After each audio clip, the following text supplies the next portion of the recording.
Chapter 858. Han Yunxi truly couldn't imagine Bailey Yuanlong's expression as he stood outside the curtains. However, she didn't have the time to think too much at this moment, because she was like a clay budget crossing a river. She couldn't even protect herself. She had read these two books before and had unknowingly flipped through them. Not only did she regret reading them, but she also regretted being so careless as to casually stuff them under her pillow. No. No. No. What she regretted the most was accepting these two things from Zhao Mama. Even though Bailey Yuanlong was only separated from them by a curtain, Long Fei Yi was still very patient. He raised his brows and looked at her. You've read them all. Bailey Yuanlong naturally couldn't hear the secret conversation in the room, or else he'd probably spit out blood right now. How should Han Yunxi answer? Yes. How could she say that? If she hadn't read them, who the hell would believe it? How could she not have read the book stuffed under her pillow? Long Fei Ye's lips curled into a smile. Seeing her bashful appearance, he couldn't help but gently lift her chin and laugh. Han Yunxi, you're too naughty. Han Yunxi didn't refute or explain herself. She buried her head in his arms. She was clearly angry from embarrassment and kept hitting him, but she didn't hit him hard at all. As she hit him, she wrapped her arms around him and hugged him tightly. Long Fei Yi liked nothing more than this little girl attitude of hers. He was in a great mood. He rubbed Han Yunxi's scattered hair and laughed loudly again.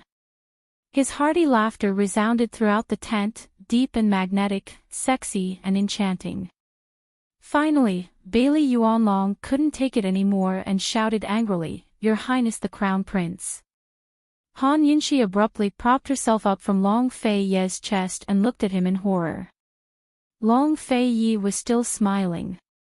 He lovingly rubbed her nose and said gently, "Go rest for a while. We'll attend the bonfire banquet tonight. There'll be a good show to watch." Han Yunxi pointed outside, worried and confused. "Leave it to me. Don't worry." He finally let go of her and got up. Bailey Yuanlong was waiting outside, so Han Yunxi didn't ask too many questions and delay. She wrapped herself in the quilt and retreated to one side. Long Fei Yi put on his inner robes, straightened his hair, and put on his white brocade robes. He buttoned his collar and tied his belt as he walked out. Han Yunxi sat and stared at him, feeling that his figure was even more imposing. As soon as Bailey Yuanlong saw Long Fei's disheveled appearance, he was so angry that smoke seemed to rise from his head. He couldn't say a word. Yuanlong's eyes. "Longs, Your Highness the First, Longs, look, Long, SSS Long, TSS TTSS Longs, S to be of power to be. To long Fei long, look. Bailey Yuanlong was immediately intimidated when he met his gaze, and most of his anger was extinguished. Although his master hadn't ascended the throne yet, the aura and dominance he exuded right now surpassed any of Cloud Realm Continent's current monarchs.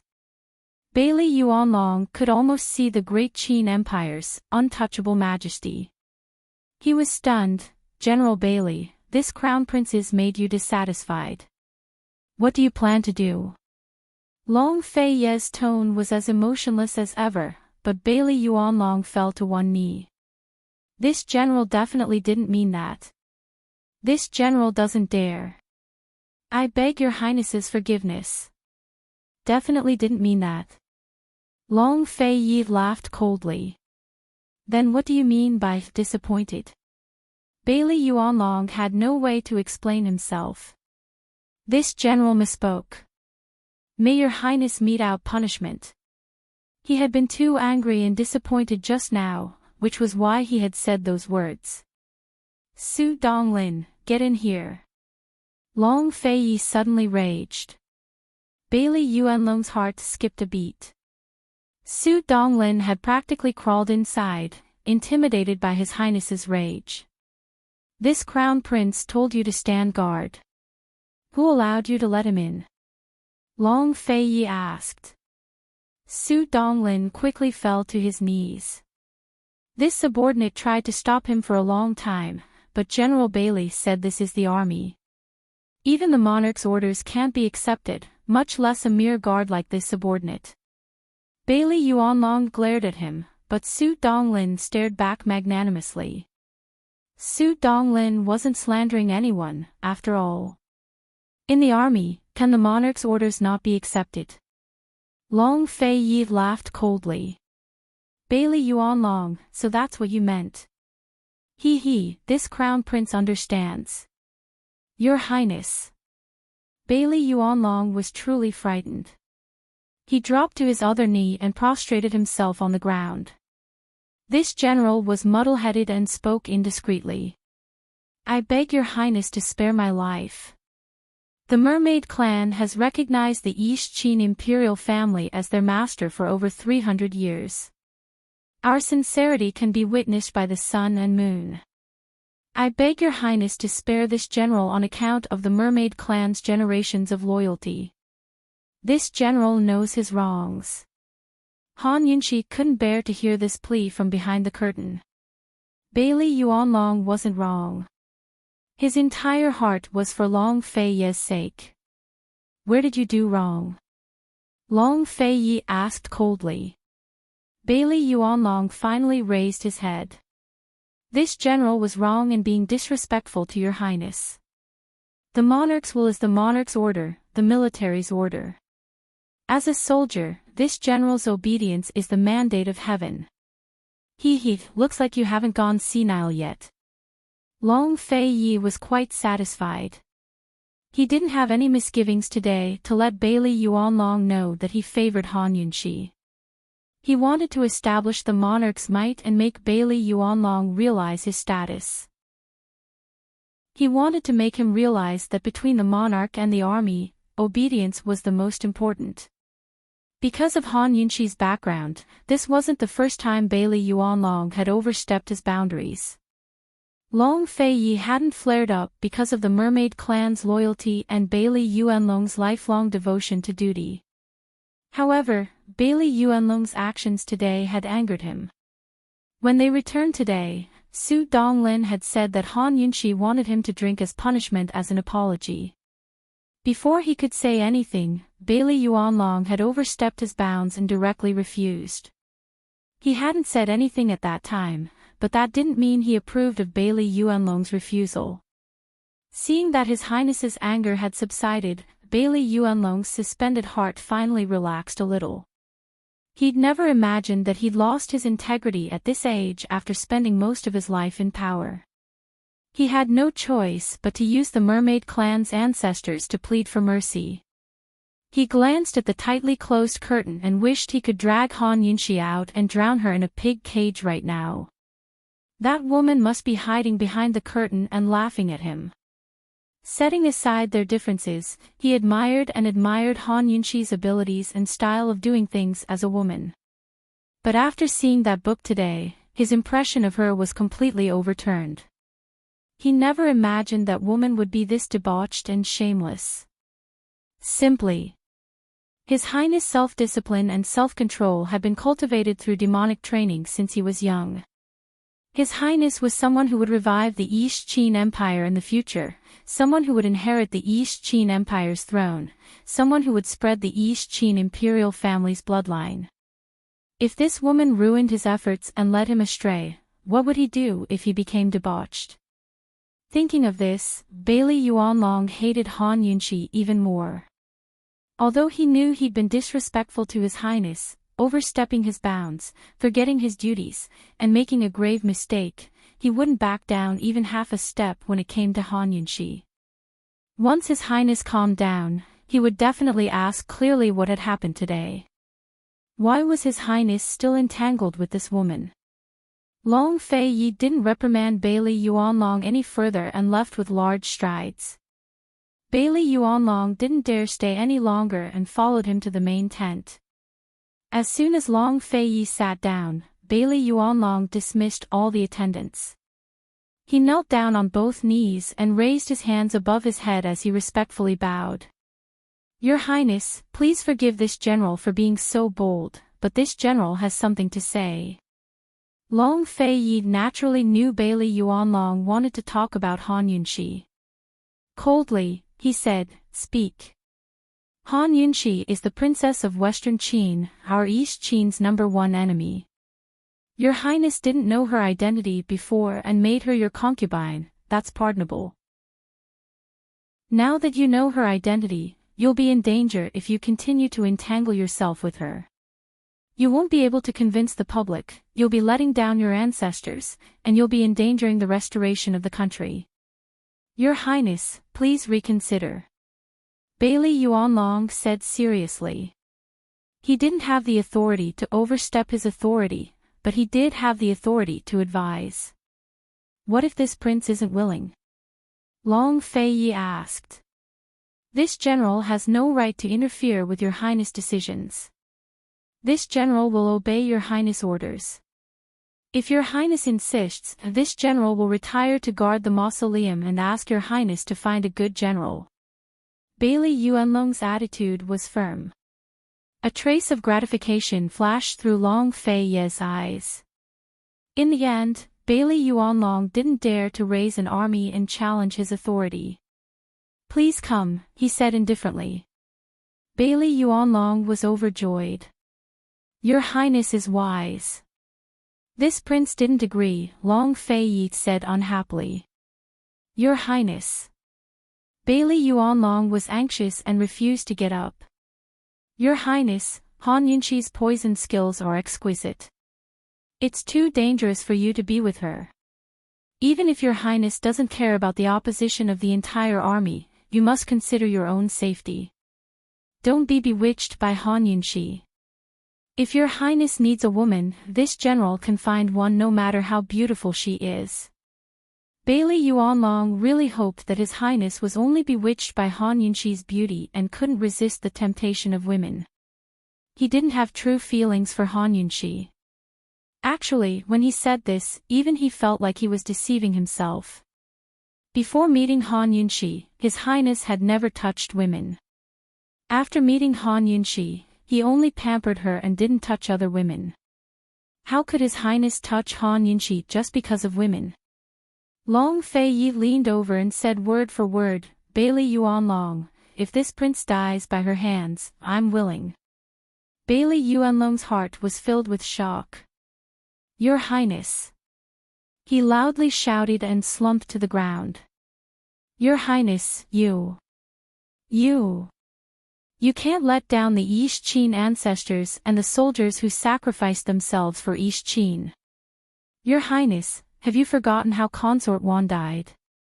This prince remembers it all. Bailey Yuanlong, don't worry, this prince knows his responsibilities. This prince will definitely recover East Qin's great cause. After taking care of the Feng clan, this prince will fight with Western Qin again. If I need to meet Han Yunxi in battle, this king won't take half a step back for her.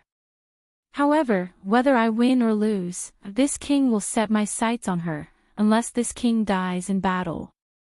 Long Fei replied. This was what Han Yunxi had said to Ningqing before. A way to ensure peace in the world. Since they both had their own responsibilities and loved each other, then there was only one way, and that was to work hard to survive. Live until they fulfilled their promises, fulfilled their responsibilities, lived until they didn't let down their clansmen or the world, and then lived until they didn't let down each other. Both of them had to live well. Bailey Yuanlong looked at the master he had served for many years. Chapter 859. Bailey Yuanlong looked at the master he had served for many years and his heart felt stifled. He felt like he had a chest full of words to persuade him, but he didn't know where to start. He didn't know how to persuade him. He had already said that if there was a need to meet Western Qin on the battlefield, he definitely wouldn't take half a step back for Han Yunxi. He had openly declared his love, yet he was so ruthless in wanting to meet them on the battlefield. With these words, who could complain? Who wouldn't accept it? Bailey Yuanlong understood his master's temper too well. Since he had made up his mind, he definitely wouldn't change it. Perhaps if it was someone else, they would still try to persuade him. She had to persuade Long Fei to think of the East Qin bloodline. He not only shouldered the heavy responsibility of reviving the country, but also the responsibility of spreading new branches and spreading leaves for the East Qin bloodline. How could he be so selfish as to choose Han Yunxi? Even if he chose Han Yunxi, he couldn't let Han Yunxi bear an heir for East Qin. Moreover, Han Yunxi was the princess of Western Qin, so it was impossible for her to do such a thing for East Qin. An heir was the continuation of the imperial family. It was a very important matter, but Bailey Yuanlong didn't even mention it.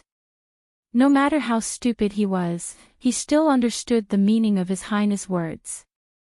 After the war between East and Western Qin, regardless of victory or defeat, he would still want Han Yunxi unless he died. In other words, he could meet Han Yunxi on the battlefield for East Qin. However, if they forced him after the war and he couldn't be with Han Yunxi, he would choose death. This was an absolute threat.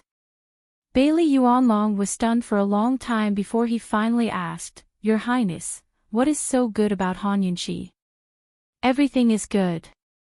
Long Fei Yi indifferently replied. "Your Highness, you have such deep feelings, but what about Han Yunxi?" Bailey Yuanlong asked again. Long Fei Yi smiled. "If we meet on the battlefield in the future, don't think that she won't go easy on this prince." When Bailey Yuanlong saw his master's smile, his heart, which was as hard as iron, suddenly softened and ached. At this moment, he saw not only his young master's dignity, coldness, and nobility, but also the haggard helplessness between his brows. His shoulders, when he was still young and weak, he had already carried the heavy burden of East Qin. For close to 20 years, he had carried it, not relaxing for a single moment.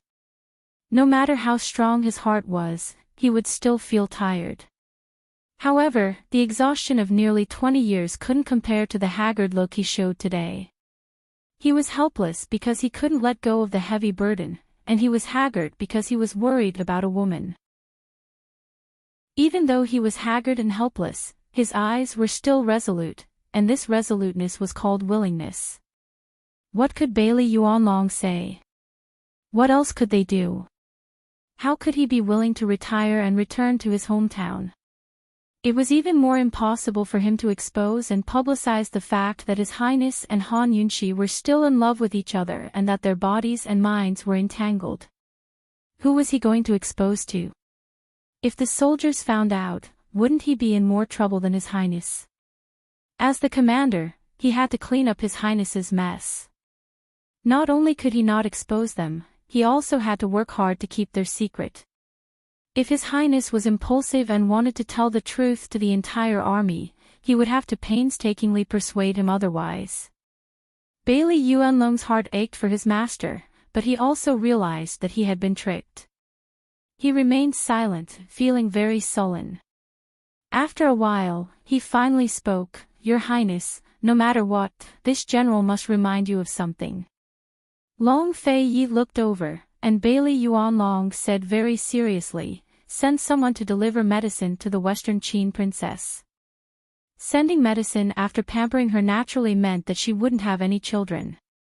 Long Fei Yi pretended not to hear, but Bailey Yuanlong continued to persuade him, "Your Highness, even if this general pretends to be deaf and mute, if she really becomes pregnant at this juncture, the consequences will be unthinkable." Long Fei Yi still didn't speak. Bailey Yuanlong was about to persuade him again when Long Fei Yi looked up, his eyes suddenly cold. "You might as well try." "Your Highness." Bailey Yuanlong was about to cry, but when he saw Long Fei Yi slowly clench his fists, he finally shut his mouth. He comforted himself that His Highness still had the heart to revive East Qin and was prepared to meet Han Yunxi on the battlefield. This was enough. As for the other matters, he could only take one step at a time and deal with them as they came. A complicated look flitted through Long Fei-Ye's eyes. He called the shadow guard over and whispered a few words to him. The shadow guard then headed towards Han Yunxi's tent. Suppressing Bailey Yuanlong would give Han Yunxi more freedom and allow them to be a bit more magnanimous. For now, he could only give Han Yunxi this much. After all, he couldn't disappoint the soldiers and lose their morale. Both master and servant were silent, and the large tent was incomparably quiet. It wasn't until night fell and the bonfire was lit, and a soldier came over to remind them that the bonfire party was about to begin, that Bailey Yuanlong finally recovered from his thoughts. He said, "This general has no right to interfere with your highness' private affairs, but I hope your highness can consider the big picture and not lose morale because of personal matters." "I understand," Long Fei-Yi replied indifferently. The dispute between master and servant ended with Bailey Yuanlong's concession. There was no need for Long Fei-Yi to say anything else. Bailey Yuanlong naturally understood what to do. The bonfire party would begin soon, so Bailey Yuanlong withdrew to prepare for the relevant matters. This bonfire party wasn't just a celebration of Long Fei-Ye's first visit to the army. More importantly, there would be a good show to watch. Long Fei-Yi had never liked attending banquets, much less eating at the same table as others. If it weren't for the spies being discovered in the city a few days ago, he would have left with Han Yunxi long ago. Dealing with Jun Yixie's influence in Northernly was very troublesome. He needed to mobilize forces from all sides and play a game of chess. There was no rush. But to capture Bai Yanqing, he and Han Yunxi were more than enough. He had arranged for Bailey Mingxiang to put on a show for 9 Xian Palace's spies in order to lure the old fox into taking the bait. But unexpectedly, the old fox didn't show up even after a long time, not even making any small moves. After returning to the army from Medical City, he deliberately kept Bailey Mingxiang, a woman, in the Qiu district and spread the news that Bailey Mingxiang was the first woman from the Bailey clan to set foot in the army. She hadn't married yet, so it was very likely that she wanted to join the army. This news caused a lot of discussion among the people. If the old fox paid attention to Bailey Mingxiang, he would definitely hear about it and suspect that he kept Bailey Mingxiang in the army for dual cultivation. But until a few days ago, the old fox hadn't made a single move. He planned to take Han Yunxi away from the army. If the old fox didn't come, he would naturally have a clue to find him. But that afternoon, he and Bailey Yuanlong suddenly received a secret report that the Shadow Guard had caught a spy in the city. He personally rushed over and found out that the old fox had set his sights on the Qixi bonfire party. Half an hour later, Long Fei-Yi walked out of the main tent. He had already changed into a military uniform, white robe and golden armor. His posture was tall and straight, like a deity. Even the shadow guard beside him was seeing him in military uniform for the first time. They were all stunned. Long Fei-Yi looked toward the open space in front of him. The bonfire was already blazing, and most of the participating soldiers were already in position. Bailey Mingxiang was also there. He then looked toward the barracks in the distance. The flames were even more intense, and the scene was vast and spectacular. The soldiers were all waiting for him. Bailey Yuanlong quickly arrived. Seeing His Highness's proud military posture, the haze in his heart dissipated. With His Highness personally leading the army, no matter when or who they were fighting, they would definitely win. Your Highness. Bailey Yuanlong bowed respectfully. Long Fei-Yi only nodded. Your Highness, everything is ready. Shall we go? Bailey Yuanlong whispered. Wait a minute. Long Fei-Yi kept looking in the direction of Bailey Mingxiang. Bailey Yuanlong followed his gaze, but he couldn't see anything. Bailey Yuanlong couldn't figure it out. Who was His Highness waiting for? When he said everything was ready, it wasn't just for this banquet, but also for their arrangements. Waiting for Han Yunqi. Although he could pretend to be deaf and dumb, he already said that he wouldn't hurt the army's morale. His Highness was about to go to the barracks. Could it be that he would bring Han Yunqi with him? The East Qin soldiers were looking forward to seeing the crown prince. If he really brought Han Yunqi, this wouldn't just hurt the army's morale, it would also be an insult to the East Qin soldiers. How could this be tolerated? Bailey Yuanlong was about to speak, but Long Feiyi already looked away. Let's go.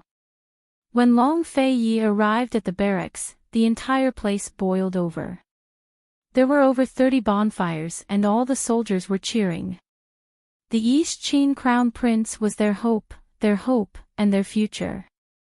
Long Feiyi passed through the crowd and stood in the center of the bonfire. He raised his cup and drank with the soldiers, setting off another wave of excitement.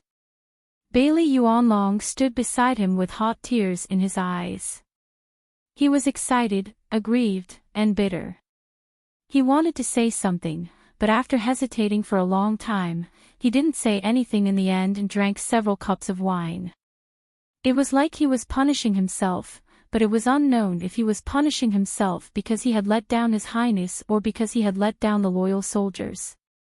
The white-robed and golden-armored Long Feiyi had the same cold and solemn expression as before.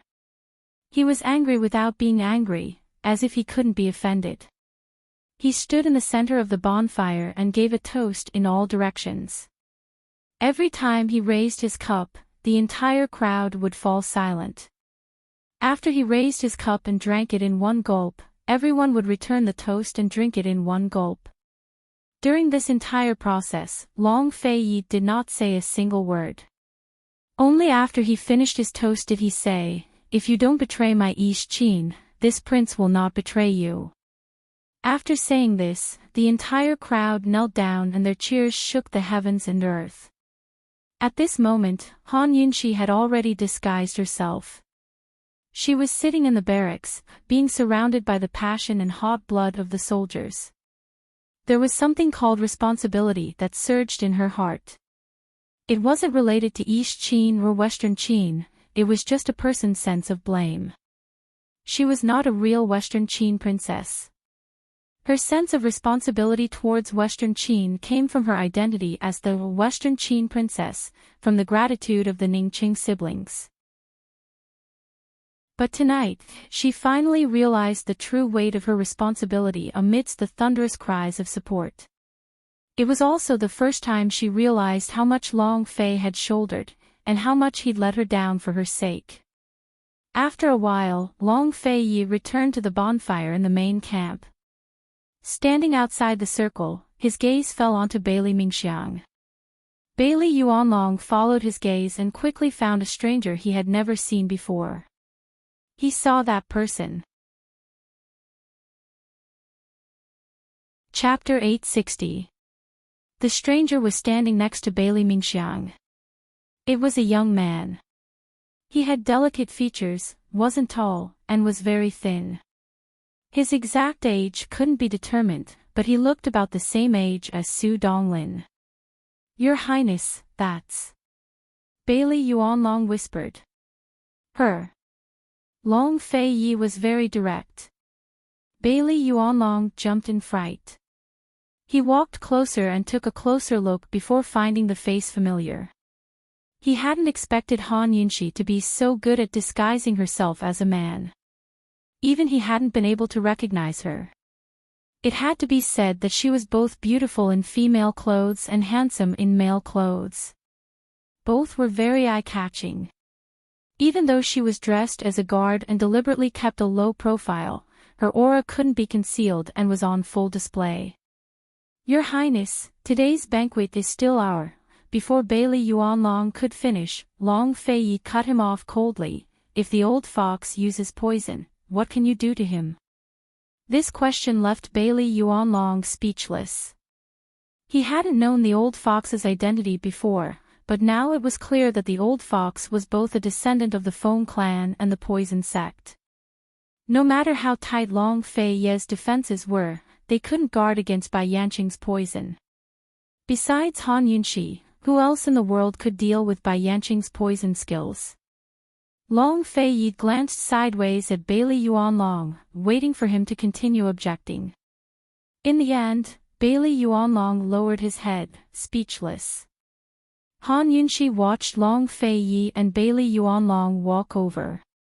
Recalling the two little black books, she couldn't help but feel her ears burn. Bailey Yuanlong quickly sat down to Bailey Mingxiang's right, not sparing Han Yunxi a single glance. Han Yunxi had no idea that Long Fei Ye's words had left Bailey Yuanlong speechless. She only assumed that Bailey Yuanlong was looking down on her because of the little black book and didn't even want to look at her anymore. So sad, she shot a resentful glance at Long Fei Yi, only to see him snickering at her. She immediately glared at him. Seeing her glare, he walked over to her. The feeling of walking toward her was too familiar. Han Yunxi almost forgot where she was and went up to greet her. However, Long Fei Yi quickly turned around and sat down.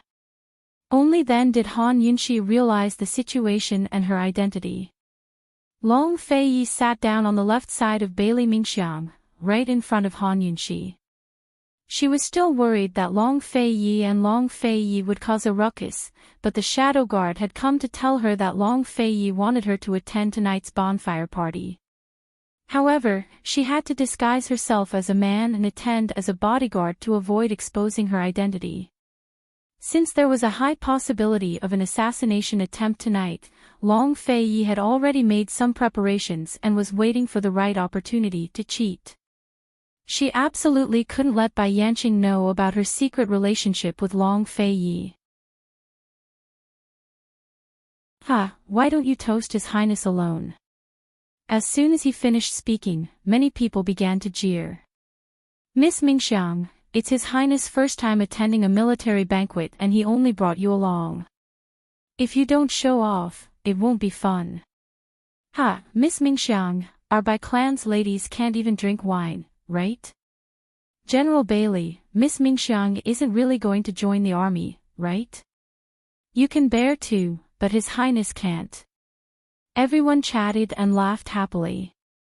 Bailey Mingxiang couldn't hold back any longer and hurriedly poured wine. Your Highness, Mingxiang toasts you. On this night of prayer, Mingxiang doesn't wish for anything else but for your Highness' good health. This wasn't a suitable place to explain, nor was it easy to do so.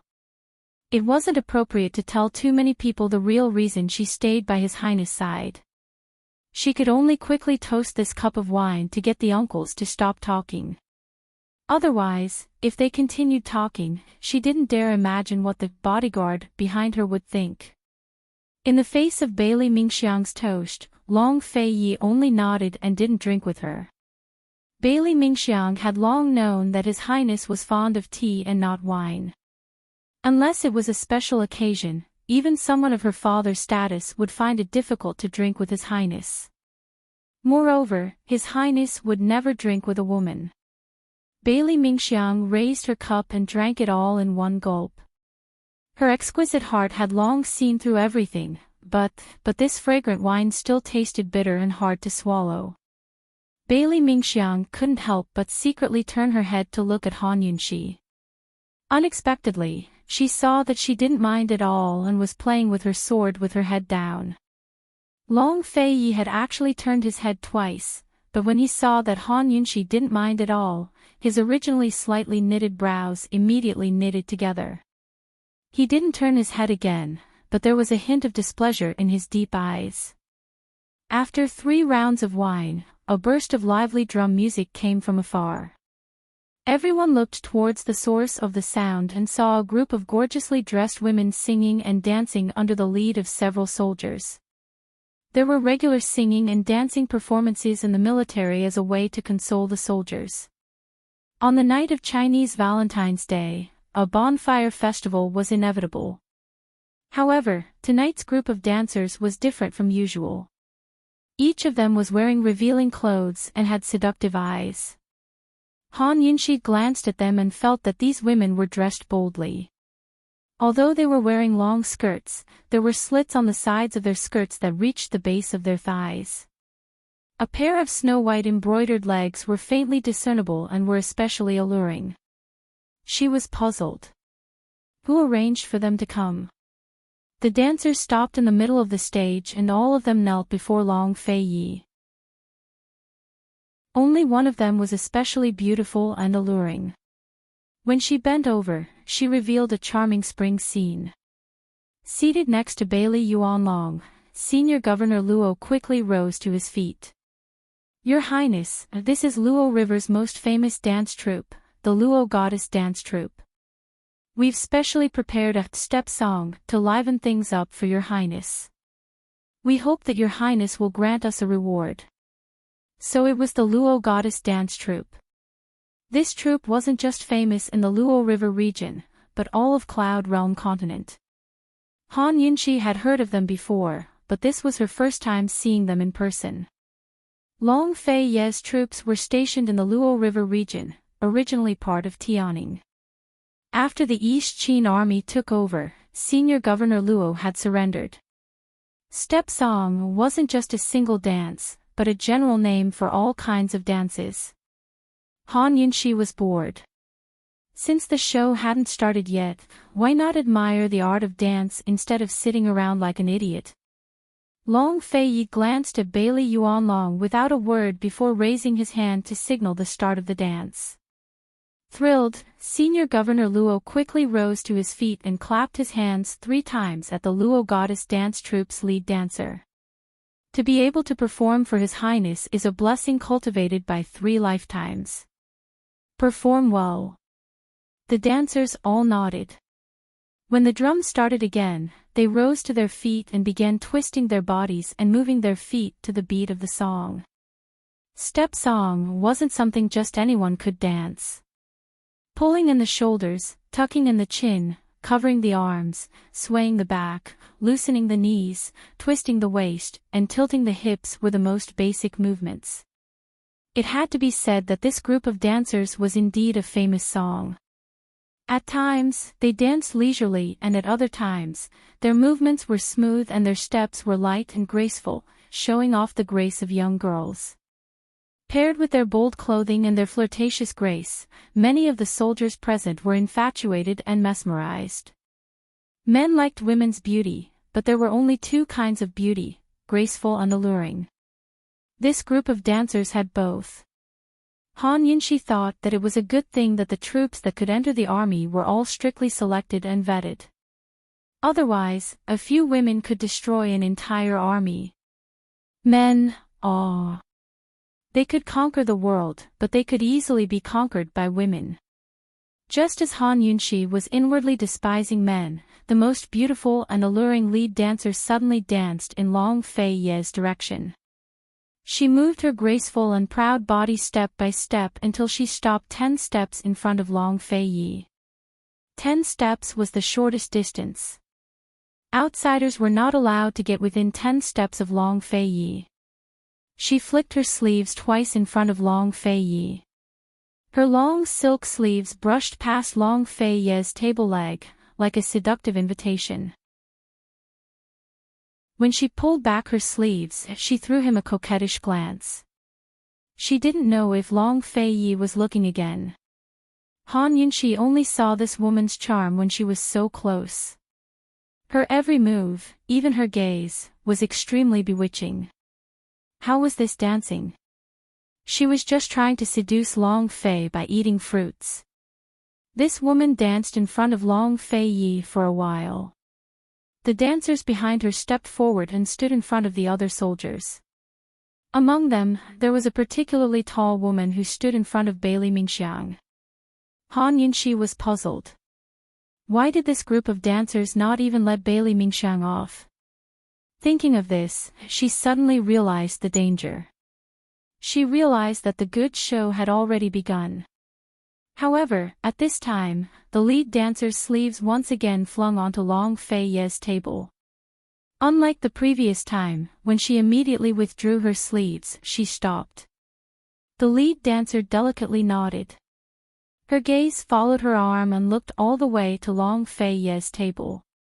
Then she raised her eyes and looked at Long Fei Ye with incomparable charm. Han Yunqi's heart was filled with vigilance. She was trying to determine whether the danger was with Long Fei Yi or Bailey Mingxiang. Who knew that Long Fei Yi would unexpectedly grab the lead dancer's sleeves and pull her over? Chapter 861. Long Fei Yi pulled the lead dancer away from Long Fei Yi and pulled her over. Han Yunqi was instantly stunned. She didn't even care if there were spies among the dancers as she watched the lead dancer being pulled over by Long Fei Yi. This action was very familiar. He had pulled her into his embrace like this several times before. Han Yunqi's eyes quickly moved from the lead dancer to Long Fei Yi. What did this fellow want to do? Long Fei Ye's speed was even faster than her thoughts. Han Yunqi did not even have time to think before the lead dancer slammed into the table in front of Long Fei Yi. The lead dancer's slender waist slammed into the table and her upper body leaned down. Half of her body was pressed against Long Fei Ye's table. Just how painful her waist was from slamming into the table, only the lead dancer knew.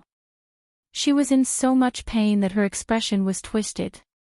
She thought that the East Qin crown prince would forcefully pull her over the table into his embrace, but who would have thought that he would have this kind of attitude? Han Yunqi did not expect this and almost broke out in laughter, but it was a good thing she held it in.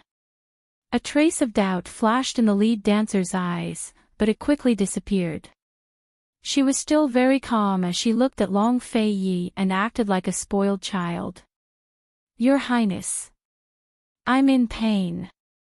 So painful, so painful. For a while, other than the dancers, everyone's attention was focused on them. They were all curious as to why His Highness would make a move against the lead dancer. The soldiers present more or less understood His Highness. He had not touched a woman for many years, and it was well known in the army. Long Fei Yi looked at the lead dancer, not moving for a long time. It seemed like he was examining her, but it also seemed like he was teasing her. No one could see through his attitude. How could the lead dancer see through him? Your Highness. What do you mean by this?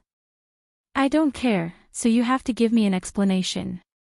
The lead dancer's voice was so soft that it entered one's bones. Many people present felt goosebumps and their hearts began to race. This lead dancer was a stunner. An absolute stunner. Not doing anything and just standing in the distance was enough to make many people's imaginations run wild, not to mention acting like a spoiled child. His Highness making a move against her, perhaps he really did have some thoughts. His Highness only favored Han Yunqi before, but after Han Yunqi's identity was exposed, His Highness must have been hurt. In this kind of event, it was not impossible for him to indulge himself. Although His Highness had Bailey Mingxiang by his side, Bailey Mingxiang was the official consort of the palace. No matter how beautiful these dancers were, they were only there for entertainment. The lead dancer couldn't figure out Long Fei's intentions, so she quickly twisted her body and shot him a coquettish glance. Your Highness, speak. Why did you drag this servant here? If you don't speak, then let this servant dance. As she spoke, she used her other hand to tug at the sleeve tentatively. Unfortunately, Long Fei Yi pulled it very close and she could not move it at all. This time, the soldiers were even more suspicious and looked on with naughty smiles. It was rare to see His Highness making a move against a woman. Who wouldn't be excited? Seeing that she could not pull open the sleeve, the lead dancer simply leaned against the table and twisted her graceful body. Her other hand was still moving gracefully, and her legs were also changing their steps. She could actually lean against the table and dance, and her dance was very beautiful. However, under the beauty was a scene of seduction. The lead dancer's low-cut neckline couldn't hide anything at all. Moreover, she'd purposely pulled it down so that her chest was exposed to Long Fei's eyes. Her seductive breasts swayed with her movements, revealing everything to Long Fei. As she moved, she also tugged at Shui Xiu, looking like she wanted to change the subject. "Your Highness, let me go." "Your Highness, don't." "Your Highness, I don't want." Hearing this coquettish voice, those who did not know the situation would really misunderstand that something unsightly had happened here. The soldiers were all restless. If not for Long Fei Yi and Bailey Yuanlong overseeing the scene, they would have already come to snatch her away. Although His Highness did not make a sound and his expression was grave and stern, he did not let go either. Many people guessed that this lead dancer had a chance. Perhaps His Highness would keep her in the army tonight to serve him. Originally, he had arranged for the song and dance hall to enter the army so that the soldiers could indulge themselves. After the song and dance, the chosen dancers could stay for the night. As the dance music gradually became more hurried, everyone could not help but become excited and nervous. They were waiting for His Highness to take this woman into his arms when the music reached its climax.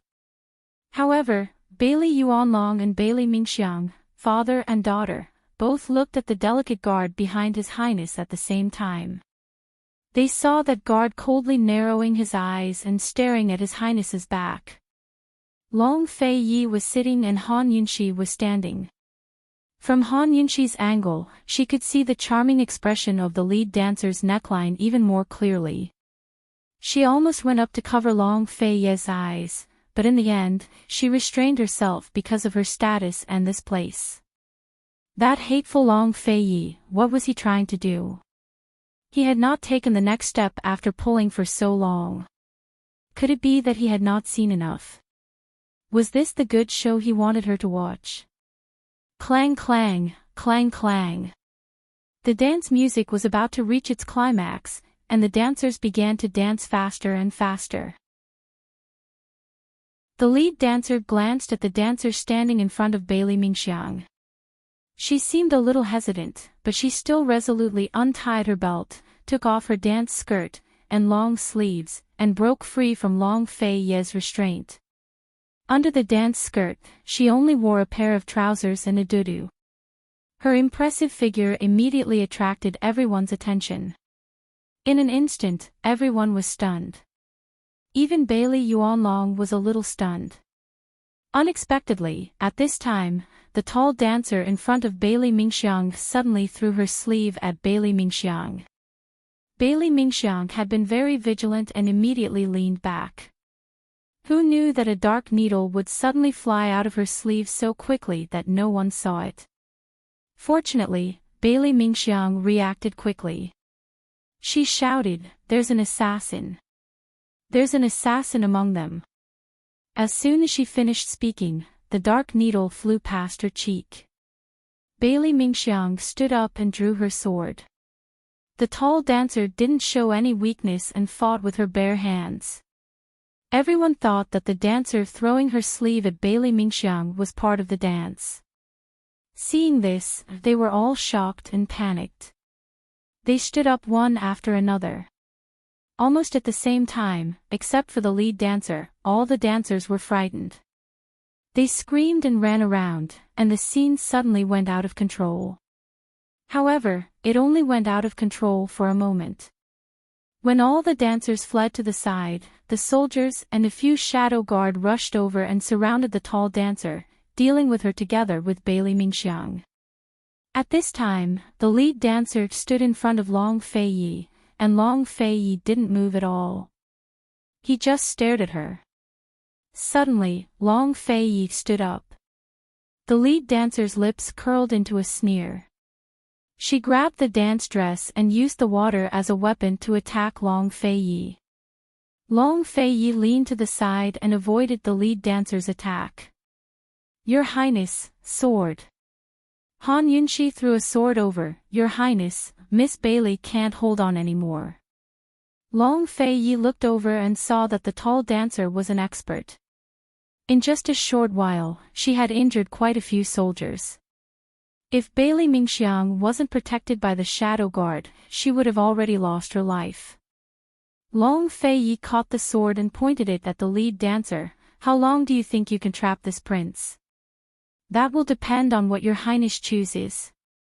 The lead dancer revealed an enchanting smile. If it's here, it'll depend on your highness' skills. If it's on the bed, it'll depend on this servant's skills. Your highness, will you choose here or on the bed? Was this provoking Long Fei Yi or teasing Long Fei Yi? This was simply seeking death. Han Yunxi was so angry that she almost used poison. If it wasn't for the fact that she was afraid of revealing her identity and letting the soldiers know that she was disguised as a guard and letting Bai Yanqing know that she was by Long Fei Yi's side, she would have already asked to work together with Long Fei Yi. Helplessly, she could only sulk. Provoking this prince is a very heavy crime. As soon as Long Fei Yi's voice fell, 10 sword-wielding shadow guard flew out from the side and surrounded the lead dancer. Long Fei Yi did not need to make a move against the lead dancer at all. He easily escaped and landed in front of Bailey Mingxiang. Seeing this, the tall dancer suddenly retreated. Using her body as a shield, she ignored the blades of the soldiers and retreated to where the large group of frightened dancers were. Ah! Ah! Save me! The assassin is here, save me! The dancers all screamed out and crazily ran around, running towards Bailey Mingxiang and Long Fei Yi. In the chaos, a green-clothed dancer suddenly pulled out her sword and unexpectedly stabbed at Bailey Mingxiang. Her speed was so fast that no one could react in time. Everyone was shocked. Even Bailey Mingxiang did not react for a while as he stood there in a daze. But, when the sword was about to pierce Bailey Mingxiang's heart, Long Fei Yi suddenly raised his leg and kicked her out. The green-clothed dancer flew out with her sword. She flew a long distance before falling to the ground and spitting out a mouthful of blood. The tall dancer had already been surrounded by a large number of archers lying in ambush nearby. The lead dancer was trapped by the 10 shadow guards. The rest of the innocent dancers were surrounded by soldiers lying in ambush nearby, unable to move about in a chaotic manner. The originally chaotic scene suddenly quieted down. The reason why it was chaotic before was because Long Fei Yi allowed it. If it was not chaotic, how could the person who really wanted to assassinate Bailey Mingxiang take action? If they did not catch the person who really wanted to assassinate Bailey Mingxiang and only caught the tall dancer and the lead dancer, there would be trouble in the future. Long Fei Yi did not look at these dancers again. Instead, he said coldly, "Put them all in the water dungeon. I will interrogate them tomorrow." Han Yunxi looked on from the side and was quite shocked. She never expected that there was another person besides the lead dancer and the tall dancer. If Long Fei Yi had not seen it with his sharp eyes, this green-clothed dancer would have found an opportunity to pounce on Bailey Mingxiang and kill him in a matter of minutes. When the participating soldiers saw the soldiers and shadow guard lying in ambush, they realized that His Highness had long known that there would be an assassin tonight. Long Fei and Bailey Mingxiang didn't tell the crowd because they wanted to make their act more convincing and make the scene more chaotic. Bailey Yuanlong hurriedly stepped forward and whispered, "Your Highness, are you not going to interrogate them tonight? Tonight is the Double Seventh Festival. We can't dampen the soldiers' mood. Take them away and let's continue." Long Fei Yi said loudly. "Your Highness is mighty." Everyone shouted in surprise. Long Fei Yi glanced at Han Yunxi and sat back down. Once he sat down, everyone else followed suit. Su Donglin immediately brought over clean water and knelt on one knee beside His Highness, holding the water with both hands. With His Highness's mysophobia, he would definitely wash his hands after touching the dancer's clothes. Long Fei Yi dipped his hand into the water and did not move for a long time. Su Donglin kept sending Han Yunxi meaningful looks, but Han Yunxi did not understand what he meant. Chapter 862. Long Fei Yi soaked his hands in the golden basin as he prepared to wash his hands. Everyone looked over. He hadn't moved his chopsticks or cups yet, so who would dare to eat, drink, or chat? Naturally, they all had to wait quietly for him to start eating. Only then would they dare to let loose and continue with the banquet. Under everyone's gaze, Long Fei Yi acted as if there was no one around as he patiently soaked his hands. Su Donglin was so anxious that he broke out in a cold sweat. He wasn't as calm as His Highness. If the princess didn't come over, he wouldn't be able to hold on.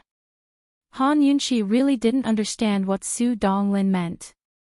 If Long Fei Yi wanted to wash his hands, then wash his hands. What did it have to do with her?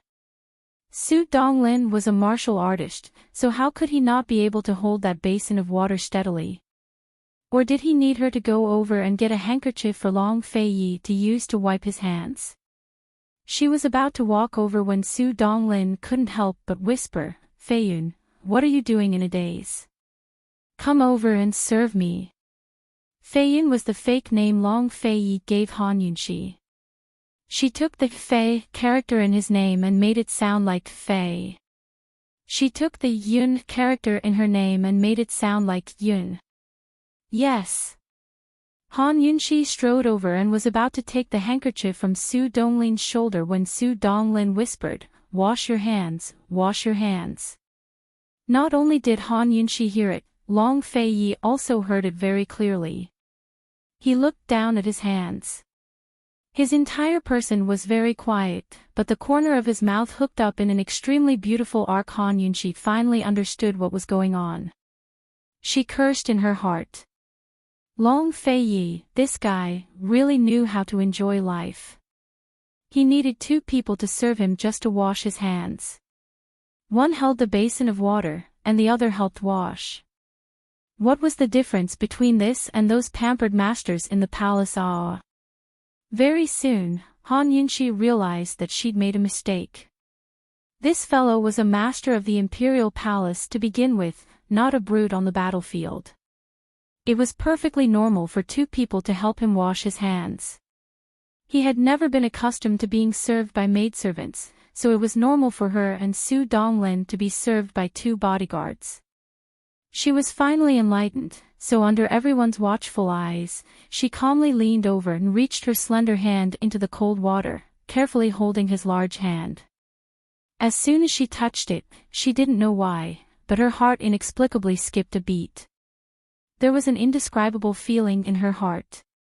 They were obviously very intimate, but why did their hearts race when they held hands? She inadvertently raised her head and met his deep black eyes. He had a faint smile on his face, as gentle as the water in each other's hands. She also smiled and quickly lowered her head, afraid that she would be exposed. Under the watchful eyes of so many people, he had to restrain himself. Who knew that the moment she lowered her head, his 10 fingers would latch onto hers, refusing to let go. She was shocked and struggled slightly, but he refused to let go. Fortunately, the golden basin was deep enough. Otherwise, everyone present would have seen it. This guy, he was really too much. Su Donglin had seen everything. He also felt that His Highness really knew how to play. Enough. Everyone in the audience was watching and waiting. If this continued, there was no way they wouldn't be exposed. Bailey Yuanlong and Bailey Mingxiang had long known that Yunfei was Han Yunxi. The father and daughter were both watching. Bailey Yuanlong couldn't hide his anger. His Highness was simply fooling around. If he wanted to be good to this woman, he couldn't stop him, nor would he bother to stop him. However, he couldn't play around like this in public. However, Bailey Mingxiang bitterly lowered her head. She knew that His Highness wasn't an extremely licentious person. Just now, the soldiers had kicked up a fuss between her and His Highness, which must have caused His Highness to be dissatisfied. His Highness had done this to warn her father to watch his subordinates' mouths. In fact, the soldiers only dared to kick up a fuss because they had her father's permission. Otherwise, who would dare to use this kind of thing to kick up a fuss? His Highness was also stupid. It could be seen with a single glance. Ever since the princess' identity was exposed, she had always been by His Highness' side. Her father began to have thoughts of wanting her to stay by His Highness' side. This is truly outrageous. It's fine if His Highness is fooling around, but she actually doesn't know how to restrain herself. This is my Enchanting camp. Bailey Yuanlong couldn't help cursing in a low voice. Father. Bailey Mingxiang grabbed his hand in shock. Fortunately, the tables on the left and right were long and people were sitting far away, so they didn't hear anything. Bailey Yuanlong glared at her. You should at least learn from her. Bailey Mingxiang didn't know whether to laugh or cry. Her father had probably gone crazy from His Highness' torment. He scolded the princess while also wanting her to learn from her. What could she learn from the princess? She could learn how to dress, she could learn how to detoxify poison, but there were some things that could never be learned. They were innate. Bailey Mingxiang said in a low voice, Father, His Highness only wants the princess. The princess is your daughter's savior. Your daughter, so what? When the two sides fight in the future, my East Qin will definitely wipe out all of her Western Qin allies. Even if His Highness keeps her, she will at most be given the position of imperial concubine.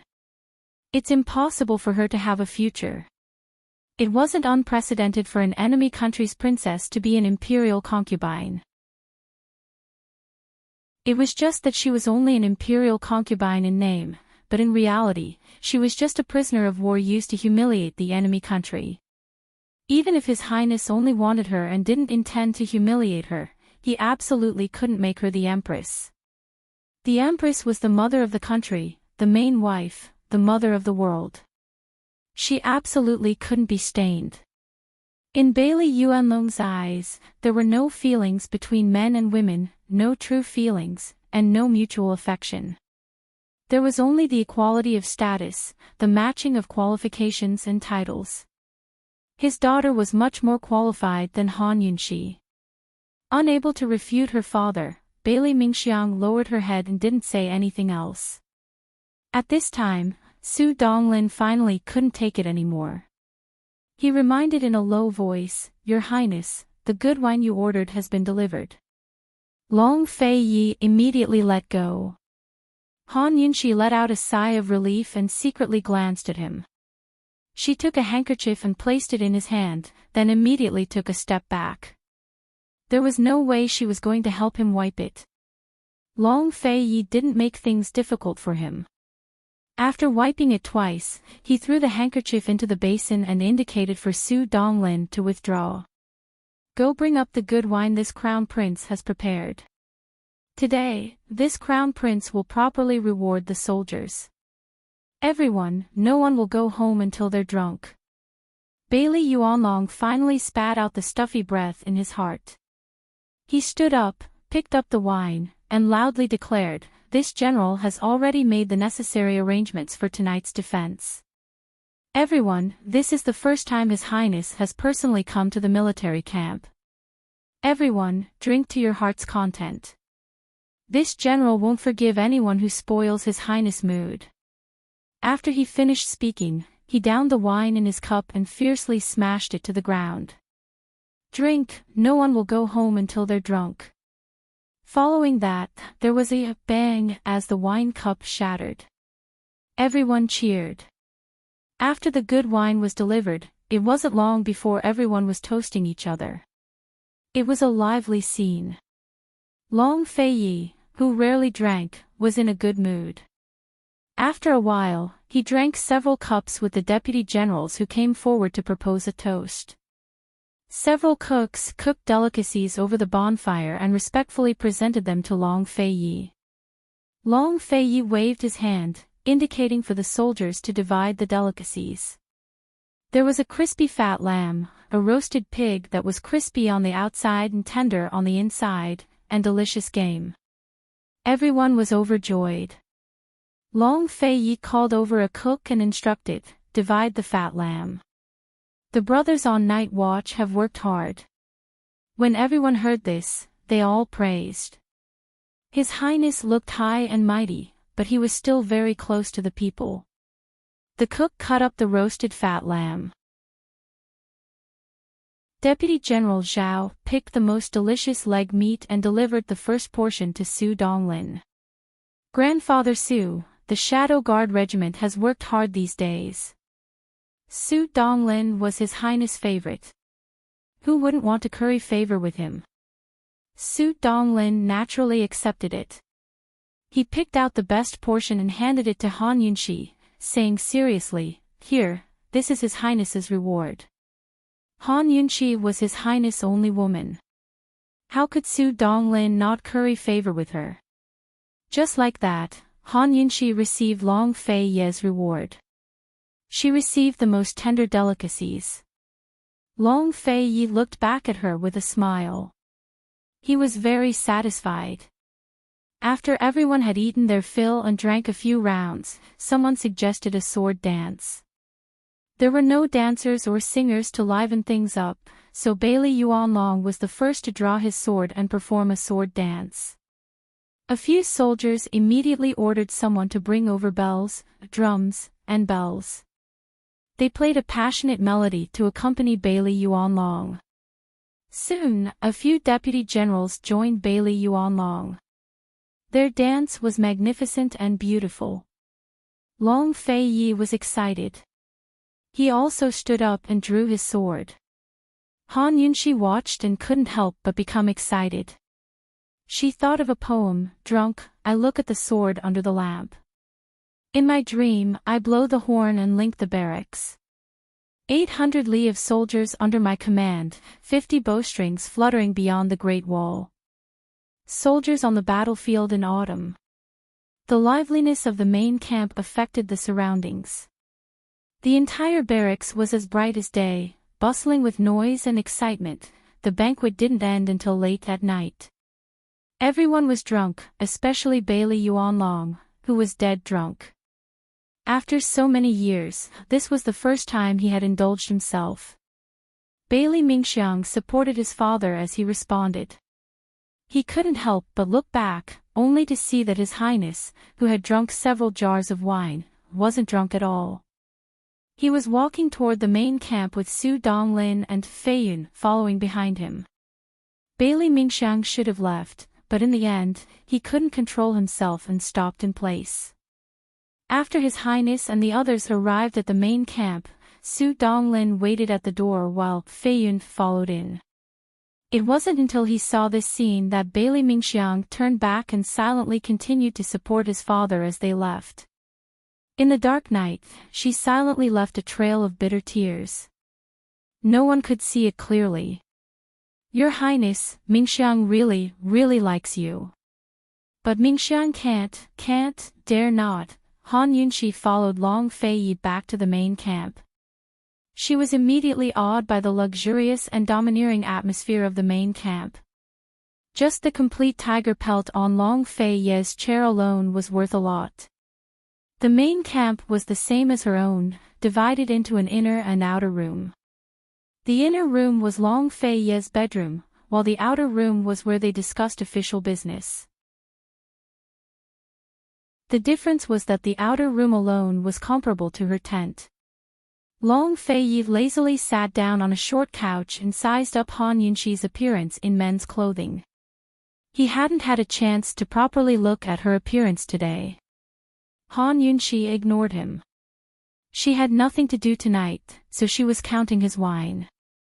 There were 8 jars in total. Drinking like this was too harmful to the body.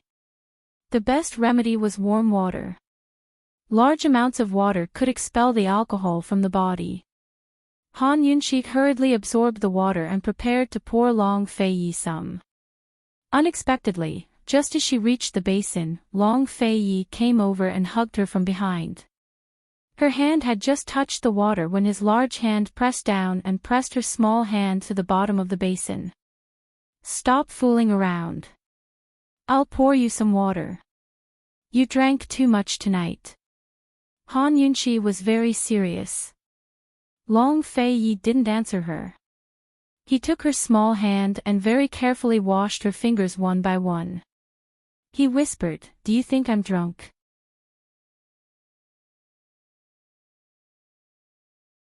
Chapter 863. People who were too smart would always have a lot of troubles, just like Han Yunshi.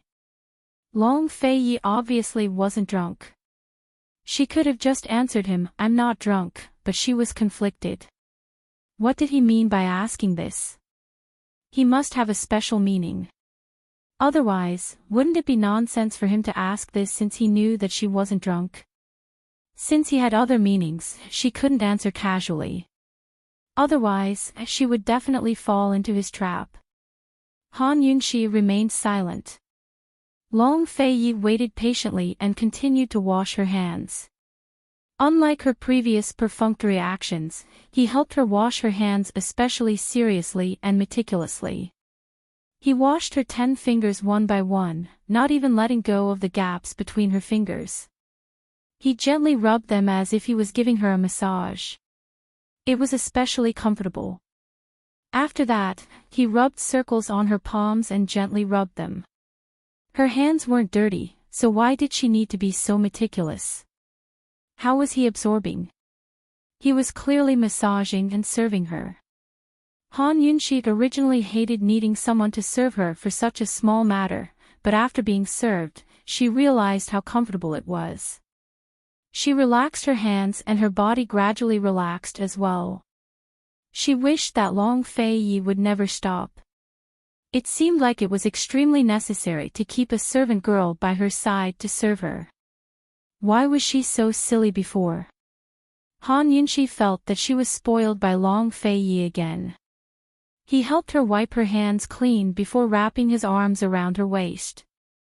His tone was still indifferent as before. "Do you think I'm drunk?" Han Yunshi turned around and raised one finger. "How much is this?" "1." Long Fei Yi answered honestly. Han Yunshi raised another finger. "How much is this?" 2. Long Fei Yi answered again. "Then how much is 1 plus 1? Han Yunshi said as she raised 3 fingers. Long Fei Yi didn't react for a moment. He looked at her fingers and said, 3. Han Yunshi immediately burst out laughing. This little trick was used to fool people. It worked every time. Long Fei Yi actually fell for it. 1 plus 1 equals 3. You're drunk. Han Yunshi laughed loudly. Long Fei Yi shook his head helplessly. He was so gullible and defenseless against her. "I'm not drunk," he said seriously. "He's obviously drunk." Han Yunshi quibbled. Although she did have the slightest bit of desire to see how this fellow looked when he was really drunk. How many jars of wine would it take to make him drunk? "Good. Are you drunk?" Abruptly, Long Fei picked her up in his arms and turned to enter the rooms. Han Yunshi panicked. She was just joking with him. She had some business to discuss with him.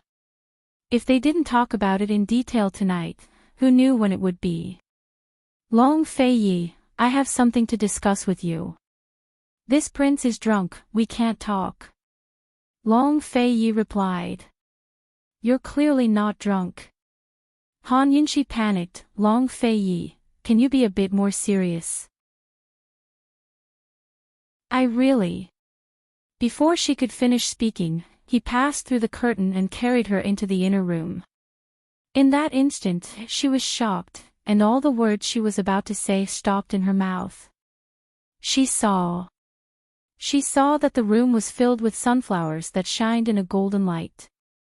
The entire floor was covered with palm-sized sunflowers. On the table and on the cupboard, there were several large vases with large pots of flowers in them. They were in full bloom. Beside the large tatami mats, there were 2 large vases that fell to the ground. There were only 2 or 3 stalks in them, but these 2 or 3 stalks were especially large. The flower plates were as large as pots, so beautiful that it didn't seem like something from this world. Han Yunqi's favorite flower was sunflowers. When did Long Feiyi find out? She had never seen such a large sunflower before and had never seen such a beautiful sunflower bloom at night. Long Feiyi was. Was he giving her flowers? He gave her a sea of flowers before and now he was giving her a flower room. Han Yunqi had already forgotten that she was the one who taught Tang Li this method. Seeing the room filled with this brilliance, she was so moved that she didn't know what to say. Do you like it? Long Feiyi was standing behind her. Han Yunqi turned around and suddenly stood on her tiptoes with a scream. She placed a heavy kiss on his handsome face. I like it. Long Feiyi was easily satisfied as he gave a loud laugh. It's good that you like it. He took out a small, round brocade box from his sleeve and handed it to Han Yunqi. Han Yunqi opened it and saw that there was a ring inside. The holder of the ring was none other than a very small sunflower. Although it was small, it was extremely exquisite and lifelike. The color and petals were handled to perfection. At first glance, one would think that it was a real sunflower. Han Yunqi was marveling at the thought behind this gift when Long Feiyi's words almost made her heart stop beating. He said, Han Yunqi, no matter what happens in the future, as long as you and I are both alive, will you marry me again? How could there be such a person? How could there be such a person? Marry him again. Who would marry their husband again after getting married? Only the 2 of them would do that. Han Yunqi looked at Long Feiyi and pursed her lips tightly. She was filled with emotions and didn't know what to say. After a while, she muttered, Long Feiyi, are you really not drunk? Are you marrying me or not? Long Feiyi asked again. She didn't know if he was anxious, but there was a hint of warning in his tone. If you don't help me put it on, I won't marry you. Han Yunqi smiled as she talked about her conditions. Unexpectedly, Long Feiyi didn't agree. Keep it well. If you and I are both alive, I'll help you put it on. Han Yunqi's heart skipped a beat. She hadn't been in the army for long, less than half a month, but she had been too happy. If he hadn't reminded her, she would have almost forgotten that they would meet on the battlefield one day. Okay, I promise you. She answered seriously as she put away the proposal ring. On the night of Chinese Valentine's Day, her husband, her man, who was also her old enemy, proposed to her with a promise of life and death. Bailey Yuanlong knows about it, she asked. He pulled her to sit on the couch and hugged her as he leaned against the armrest. He was very well behaved and didn't do anything other than hug her. What do you think about the matter of them making a fuss? Han Yunqi was stunned at first, but she immediately understood. Those soldiers had made a fuss just now, wanting to push Bailey Mingxiang to Long Feiyi. Of course she had heard it, but she didn't care too much. Firstly, those soldiers didn't know the truth that Bailey Mingxiang was by Long Feiyi's side, so they would naturally make a fuss. Secondly, it would be strange if Bailey Mingxiang didn't like Long Feiyi. Who could resist such a man? Thinking back to when she was disliked by him, she wasn't willing to be abused. She would always be infatuated whenever she saw him. Not to mention Bailey Mingxiang, even a random servant girl from the Duke of Qin's estate liked Long Feiyi to the point of hovering between life and death. She wasn't that petty. Bailey Mingxiang was different from Duan Muyao. She had never done anything that crossed the line and had always been well behaved. She could persuade Bailey Mingxiang to leave and not let herself suffer as a servant girl, but she couldn't chase her away just because of Bailey Mingxiang's love for Long Feiyi. Everyone had the right to their own little thoughts and secrets. If she exposed Bailey Mingxiang's carefully hidden love, what was the difference between that and humiliating her? Of course, if Bailey Mingxiang did something that crossed the line one day and exceeded the level of love, she wouldn't be polite or soft-hearted. Han Yunqi raised her brows and looked at Long Feiyi. She smiled and said, "Long Feiyi, what do you want me to think?" Long Feiyi knitted his brows and looked at her for a long time. He didn't say anything and directly pushed her down and tickled her. "You woman." He was hoping that she would mind. He was looking forward to seeing her jealous face. Instead, she was laughing at him. Han Yunqi was afraid of tickles. "No. I was wrong, I was wrong. I'm angry, okay." After saying this, she couldn't help but laugh loudly. "Long Feiyi, you're too childish." When she said this, Long Feiyi's hand suddenly stopped. Han Yunqi also stopped laughing and stopped struggling. She looked at him suspiciously. She saw that his face had become especially serious and couldn't be associated with childish at all. She seemed to have said something wrong. He didn't say a word and just stared at her. She pursed her lips and pushed him carefully, but didn't manage to push him away. She pursed her lips and said timidly, "Long Feiyi, I'm really angry and jealous." She hadn't even laughed, but he couldn't help but laugh out loud. No matter how fierce he was, she wouldn't be afraid. She was the only one who dared to pluck the fur from a tiger's head. As he laughed, he moved closer and gradually became gentler as he kissed her. If he wanted to subdue her, this was the only way. However, this time, Han Yunqi pushed him away forcefully and asked seriously, "Long Feiyi, is the lead dancer pretty?" Long Feiyi laughed but didn't say a word. "You've been looking at her for so long. Are you done?" Han Yunqi asked again. Long Feiyi was still laughing. Han Yunqi pinched him. "Tell me. Is she pretty?" Han Yunqi felt goosebumps all over her body at the thought of the lead dancer's revealing appearance. She thought of what Long Feiyi had seen. She felt uncomfortable. She minded. "Tell me." She was really angry now. "I'm not sure." Long Feiyi answered truthfully. Before Han Yunqi could ask further, he said, "I'm really not sure. I've been staring at the green dancer. Her martial arts are the best." "Really?" Han Yunqi was actually convinced.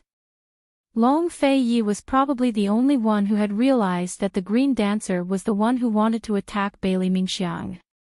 She wanted to ask more, but Long Feiyi suddenly said in a low voice, "She's definitely not as pretty as you." After saying that, he lowered his head. Han Yunqi's hands were restrained and she couldn't resist at all. Before Han Yunqi was about to lose consciousness, she thought of a question. Did she love Long Feiyi more, or did Long Feiyi love her more? Before she could answer, she was already intoxicated by his rough strength and was brought into waves of unbearable pleasure by him. When Han Yunqi woke up, she was already lying on the tatami mats. The lights in the tent were still lit. She didn't know what time it was and whether it was dawn yet. Long Feiyi was sleeping beside her with one arm wrapped around her. When she got up, he immediately pressed her back down. He turned over and hugged her. "Sleep, be good," she obediently snuggled back. How could she be sleepy? When she saw the messy clothes on the floor, she secretly looked under the silk quilt. She couldn't help blushing and laughing. Just like that, Han Yunqi nestled in Long Feiyi's arms and waited for him to wake up. She touched his tall nose and his long eyelashes from time to time. When would this guy wake up? She had something important to ask him.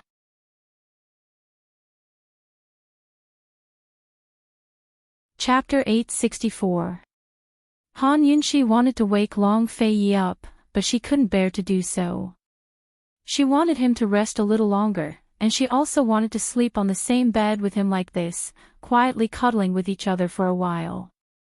After being married for so many years, even though she had become one with him many times, she had never felt like sleeping on the same bed. But this time, when she woke up happily, he was lying beside her, hugging her. She finally felt like his woman, his wife. The happiest thing was to be able to see his peaceful sleeping face every morning when she opened her eyes. Just as Han Yunxi's fingertips brushed against his lips, Long Feiyi finally woke up. He opened his eyes lazily, looked at her, and sucked on her finger. She frowned, and he let go. "Not tired?" he asked.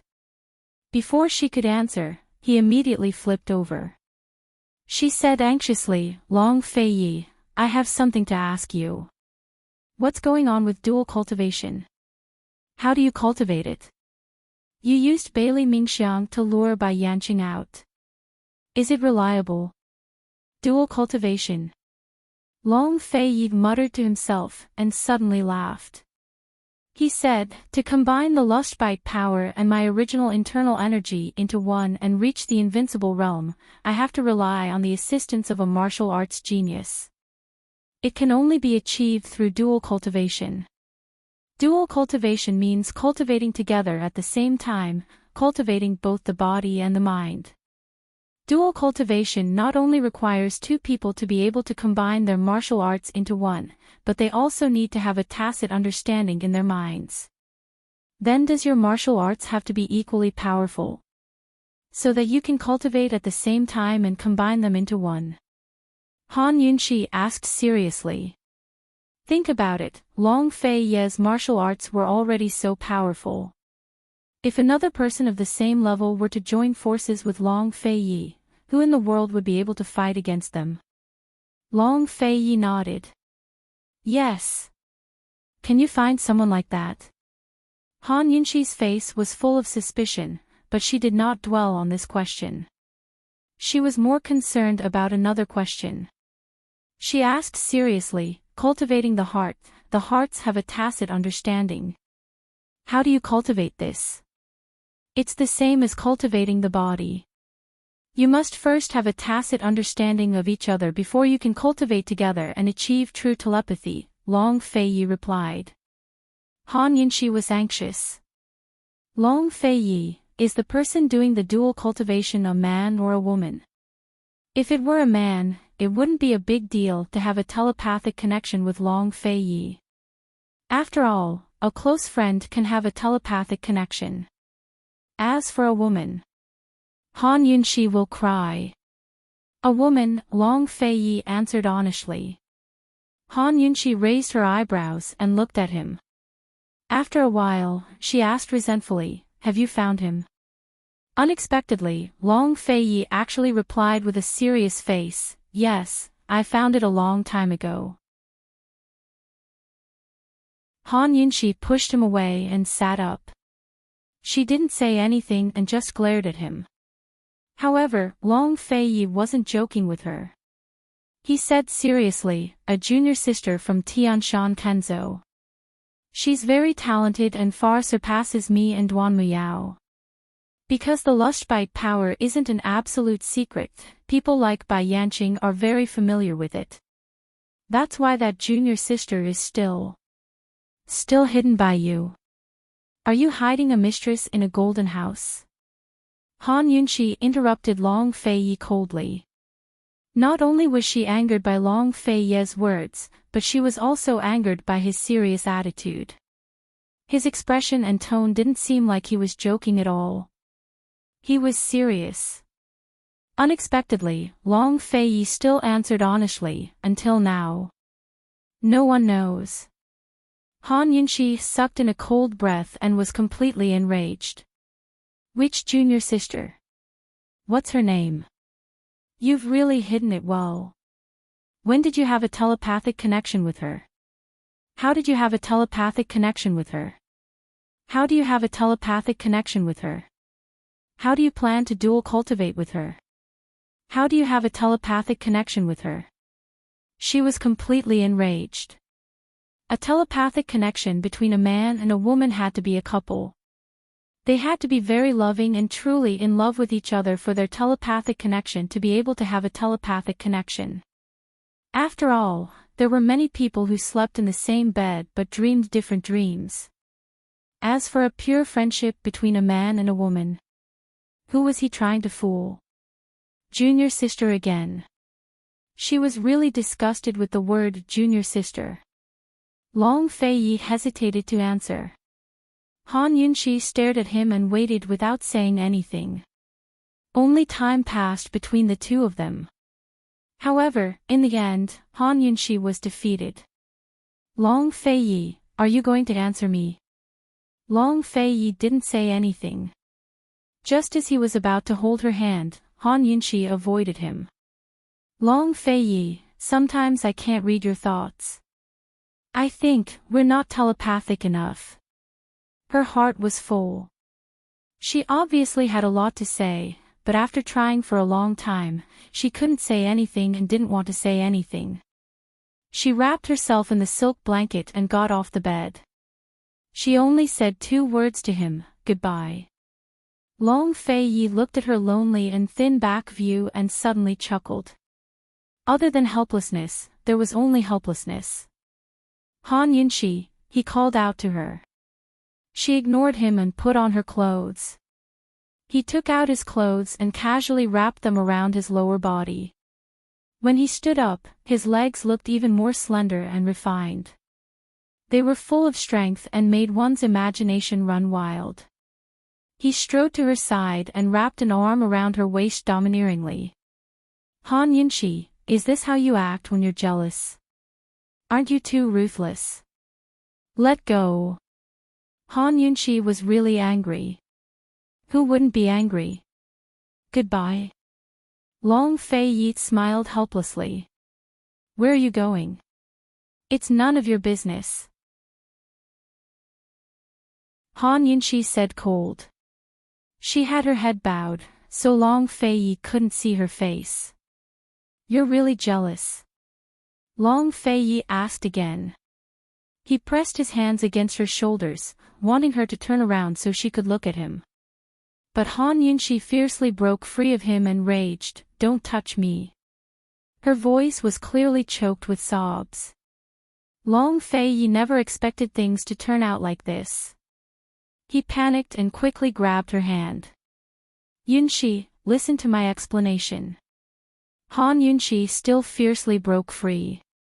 Long Fei-yi didn't know where she got her strength from, but she managed to break free of his grip. There's no way to explain things like this. She raised her head to look at him. Her eyes were already red and filled with tears. Long Fei-yi was about to explain when he gave a start. Long Fei-yi, you lied to me again. Just how many more things have you lied to me? You liar. Don't you know how much I like you? Don't you know how long I've secretly liked you? Don't you know how hard I worked to walk those 100 steps? Han Yunxi raged. Don't you know that even when I'm with you, I feel like you're so far away from me? I don't know why, I don't know how many steps there are between us. Now I know, I understand. So it's not me who has a telepathic connection with you. It's not me.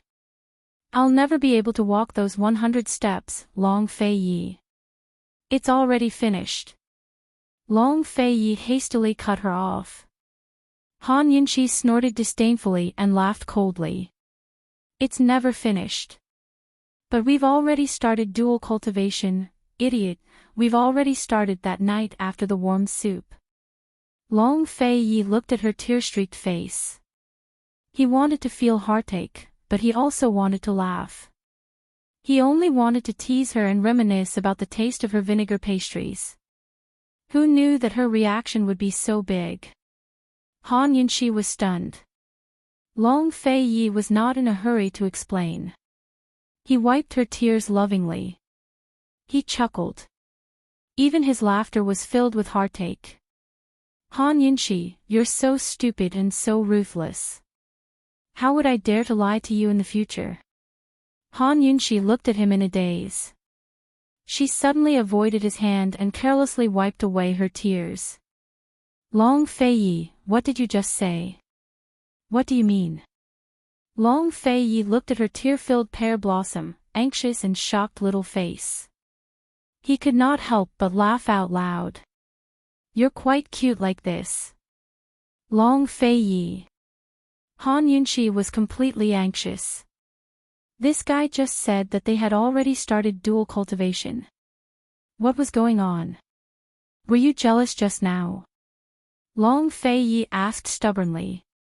Yes. Han Yunxi admitted generously. Long Fei, you're lying. You're bullying me. You bastard. Han Yunxi's mood since last night was like riding a roller coaster. Now, she did not know what was going on with dual cultivation. She only knew that he had tricked her again. She only knew that the little junior sister was a lie. She also did not know what was going on. She really wanted to cry. I do care, I like it. But you can't rely on me liking you to lie to me and bully me like this. Long Fei, how can you be so despicable? Get lost. Get lost. Long Fei did not get lost. Instead, he hugged her. He was satisfied, but his heart ached. Ever since the soldiers started to kick up a fuss, he had turned around a few times to see her indifferent look. He was unhappy until now and had to force her to show her attitude. Now, he was satisfied.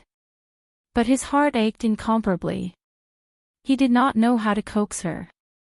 Was he torturing her, or was he torturing himself? Torturing and tormenting each other was also because of love. Han Yunxi did not reject Long Fei's embrace. There was no need for her to ask any more questions. Long Fei obediently explained everything to her.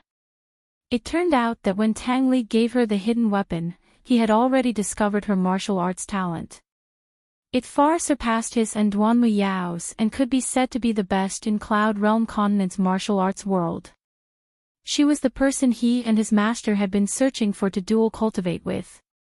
He had always hidden it from her and even lied to her that she was trash because he did not want her to learn martial arts. Once she learned martial arts, her martial arts talent would be exposed.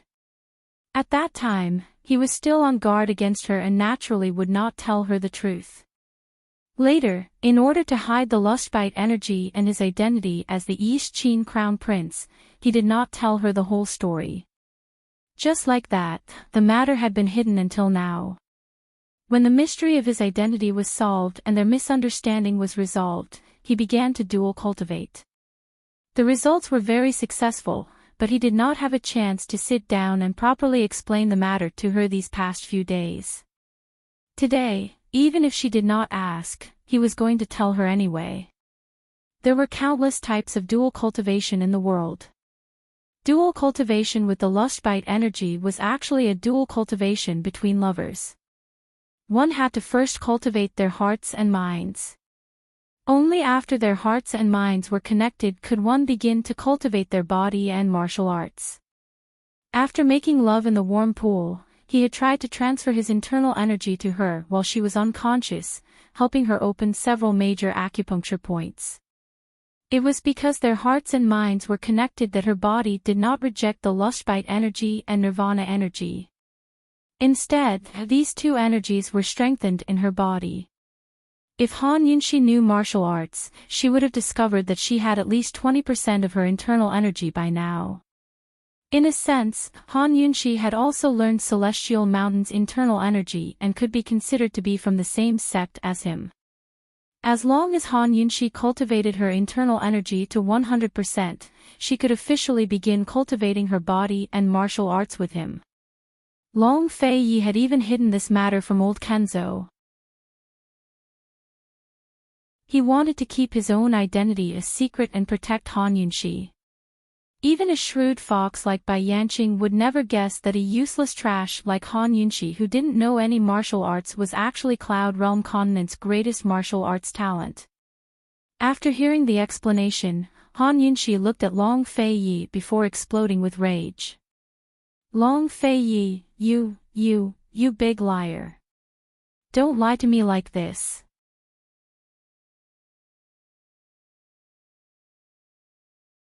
Chapter 865. How could Han Yunxi not break down?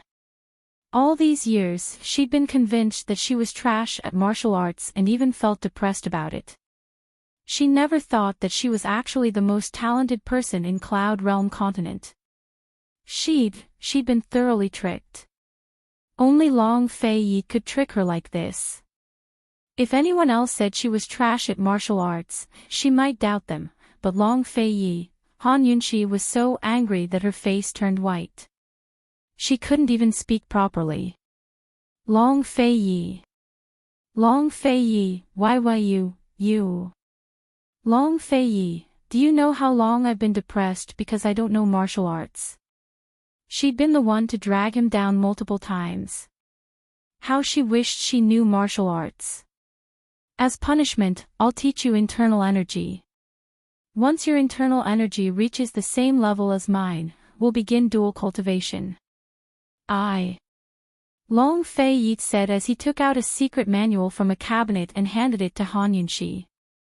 Han Yunxi opened it and saw that it was a manual on a writing board. She didn't know how to read secret manuals, but based on the drawings, she could tell that it was a hidden weapon technique. She carefully flipped through it from the beginning and discovered that it was indeed a hidden weapon technique. It taught people how to use their internal energy and special techniques to use hidden weapons like needles. I spent 2 years creating a poison needle hidden weapon suitable for you. Starting tomorrow night, I'll teach you for 2 hours every night. As long as you have good moves and eyesight, you'll be able to kill your enemy with a single needle as soon as your internal energy improves. Once our dual cultivation succeeds, the power of your needles will be no less than the pear blossom rain needles, Long Fei Yi said seriously. Han Yunxi stared at him and suddenly fell silent. Long Fei Yi knew how much she wanted to learn martial arts. He thought that she'd calm down after seeing this tailor-made secret manual, but she remained silent instead. A complicated look flitted past his eyes before he said, I won't lie to you anymore, really. I only have one last secret left, and I'll tell you that too. Han Yunxi, if I cultivate the 3rd stage of the Lustbite power, I will be invincible. In this world, only you can kill me. The power of the Lustbite fears emotions. If you point your sword at me, I will lose my inner strength. Even though they would meet on the battlefield in the future, he still revealed this secret. Han Yunxi, are the 100 steps between the two of you considered complete? Actually, if he could, he didn't want to lie to her like this. Who would want to carry this lie and live so tirelessly? It was the most difficult thing to keep a secret alone. No one knew how much patience, forbearance, and persistence he had for this woman in the past 4 years. Yunxi, Long Fei Yi was about to speak when Han Yunxi covered his mouth. Only you can deceive me like this. Long Fei Yi, I admit defeat. There will be a day when we meet on the battlefield, but there will never be a day when we face each other with swords. Is that okay? Meeting on the battlefield was Eastern and Western Qin's business. Facing each other with swords was their own business. Long Fei Yi stroked her bangs. Definitely. He once said that deceiving her once was equivalent to deceiving her 100 times. But even if he deceived her 100 times, she wouldn't be able to blame or hate him. The secret manual in her hands that he had drawn step by step reflected the goodwill of his deceit over the years. If not for his deceit, the two of them might not have reached this stage today. She wouldn't have been able to survive until now either. When she thought back to the days when she traveled everywhere with him and fought by his side, she didn't know or think about anything. It had been so easy and worry-free. If he could do as he planned and hide her identity forever, then she wouldn't have to feel guilty and responsible towards Western Qin anymore. Han Yunxi didn't blame Long Fei Yi at all. She only felt heartache, heartache that he had to shoulder everything all by himself these past few years. Long Fei, what will happen to you if you pass on your internal energy to me? Han Yunxi asked seriously. 10% each time. I'll recover, don't worry. Long Fei had a sense of propriety. Han Yunxi exhaled in relief and smiled helplessly. Bai Yanqing definitely won't expect me to be the person he's looking for. Long Fei's eyes flashed coldly. It's a pity that he didn't come in person last night. Otherwise, everything would be over. Won't Bailey Mingxiang be in danger if you keep her by your side? Han Yunxi asked seriously. She's the best candidate. Long Fei had chosen Bailey Mingxiang after careful consideration. Bailey Mingxiang was a woman from the mermaid clan. Although she hadn't served by his side in the past, she had long entered the Duke of Qin's estate as a servant girl. Back then, this had caused quite a stir in Tianning's capital city. With Bai Yanqing's paranoia and cautiousness, he'd definitely find out about this. If he created a false impression that Bailey Mingxiang was favored, Bai Yanqing would be more suspicious. Because of this, Bai Yanqing would suspect Bailey Mingxiang even more. She's a daughter of the mermaid clan. It's her honor to die for the sake of East Qin, Long Fei said. It had to be said that Han Yunxi was soft-hearted towards the people by her side. She wasn't as ruthless as Long Fei because she didn't have many people by her side to begin with. She smiled. It wasn't easy for me to save her life, but now I'm going to die for your East Qin. She has something in her hands that can deal with Bai Yanqing. As long as Bai Yanqing doesn't use poison, she'll be able to subdue Bai Yanqing. Whether or not she survives depends on her life, Long Fei said mildly. What is it? Han Yunxi was curious. She scooted over and Long Fei told her in a low voice. Heavens! Han Yunxi was very surprised. She figured that Bailey Mingxiang would be following them for the next few days. With her around, they wouldn't have to worry about Bai Yanqing using poison. If Bailey Mingxiang could make good use of the thing in her hands, she'd not only be fine, she'd even be able to perform meritorious service. Long Fei, if Bailey Mingxiang performs meritorious service, you'll have to give her a military rank. Don't let her be a maid anymore. Han Yunxi's words were very pleasant to hear. Long Fei's face didn't look as bad as before and he was very satisfied. Long Fei, can you tell me about your childhood? How did your parents pass away? Han Yunxi asked in a serious voice. She knew so many things today, but she still felt that it wasn't enough. It's all in the past. Long Fei said while helping her tidy up her hair. He pulled her hair behind her back and gently arranged it. It's fine if you don't mention it. I only have you now. Long Fei. Han Yunxi still wanted to know. Be good. It's all in the past. I'll tell you slowly when I have time. Long Fei still didn't say anything. Happiness could be shared, but some pain couldn't be shared. Because once some pain was shared, it would become two parts. Those things in the past had already been buried under the ground with the people who had passed away. No one could change it or smooth it over. The more people who knew, the more pain he would feel. He didn't want this woman to know about his scarred past. He didn't want her to know about it. Han Yunxi didn't force Long Fei to say anything. She couldn't participate in his past, but she must participate in his present and future. At dawn, Su Donglin and Zhao Mama brought breakfast over. Your Highness, it's time to eat. We still have to interrogate those dancers in the morning. Long Fei and Han Yunxi tidied up their clothes. Han Yunxi was still dressed as a guard. Su Donglin glanced at her and snickered. The princess was definitely the closest person to His Highness in the history of the Shadow Guard Regiment. Although he was laughing, he still felt sad when he thought of his boss Chu. He didn't know how boss Chu was doing now. If he knew that His Highness and the princess were together, would boss Chu be able to accept it? Long Fei Yi and Han Yunxi sat together to eat. Su Donglin and Zhao Mama stood guard outside. Oh right, I wrote a letter to Gu. He has the right to know. Han Yunxi said seriously. Long Fei Yi only smiled cold and didn't say anything. His attitude towards Gu was like this. Gu should have received the letter in a few days.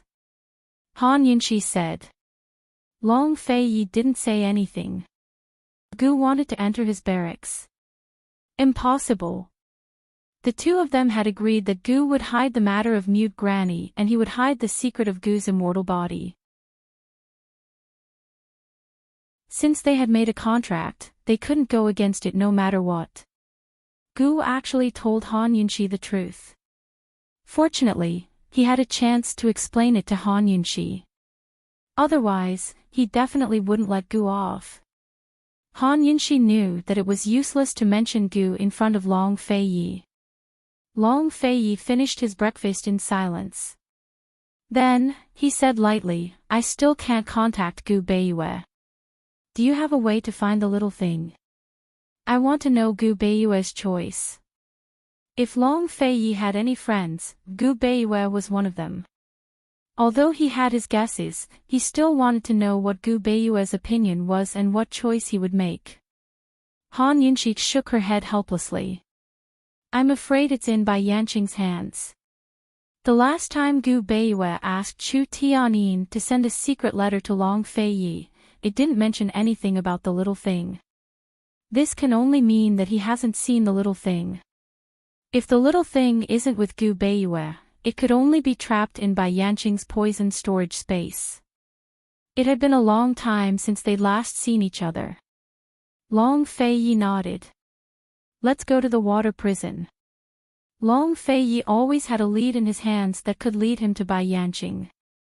However, since he had the dancers as spies, he naturally had to interrogate them. Perhaps there would be some new information. Han Yunxi followed Long Fei Yi out of the tent and discovered that it had rained last night. It was said that it would definitely rain on Qixi. Those were the tears of the weavers. The air was especially fresh after the rain, and the morning sun was bright but not dazzling. Han Yunxi's heart felt as if the sky had cleared after the rain. She went back to the tent and brought out the pots of sunflowers, placing them outside the tent. She purposely pulled Long Fei Yi to stand for a while. When the sunflowers that were drooping saw the sun, they gradually raised their heads and faced the east. She wanted their love to see the light, to raise their heads, to face the sun, to be brilliant. When all the sunflowers raised their heads, Han Yunxi was satisfied. She let go of Long Fei Yi's hand and followed behind him like a small guard with Su Donglin, heading towards the water prison. Just how many people were still dreaming in the morning after Qixi's night? In a bamboo hut beside a stream deep within a valley, Gu Beiyue had already woken up from his dream. His clothes were whiter than snow, and he was skinny. Between the green mountains and clear water, he seemed like he could fly away with the wind at any time and ascend to immortality. He stood by the window and gazed at the green mountains in the distance. Currently, a hawk circled around the top of the mountain. Only when the hawk flew over the top of the mountain and vanished into the horizon did he look away. His pale lips curled into a faint smile, just like the spring breeze in April. It was gentle, gentle, and still gentle. Dear nephew North Moon, you've woken up early today. A deep voice rang out from outside the door. It was none other than Bai Yanqing.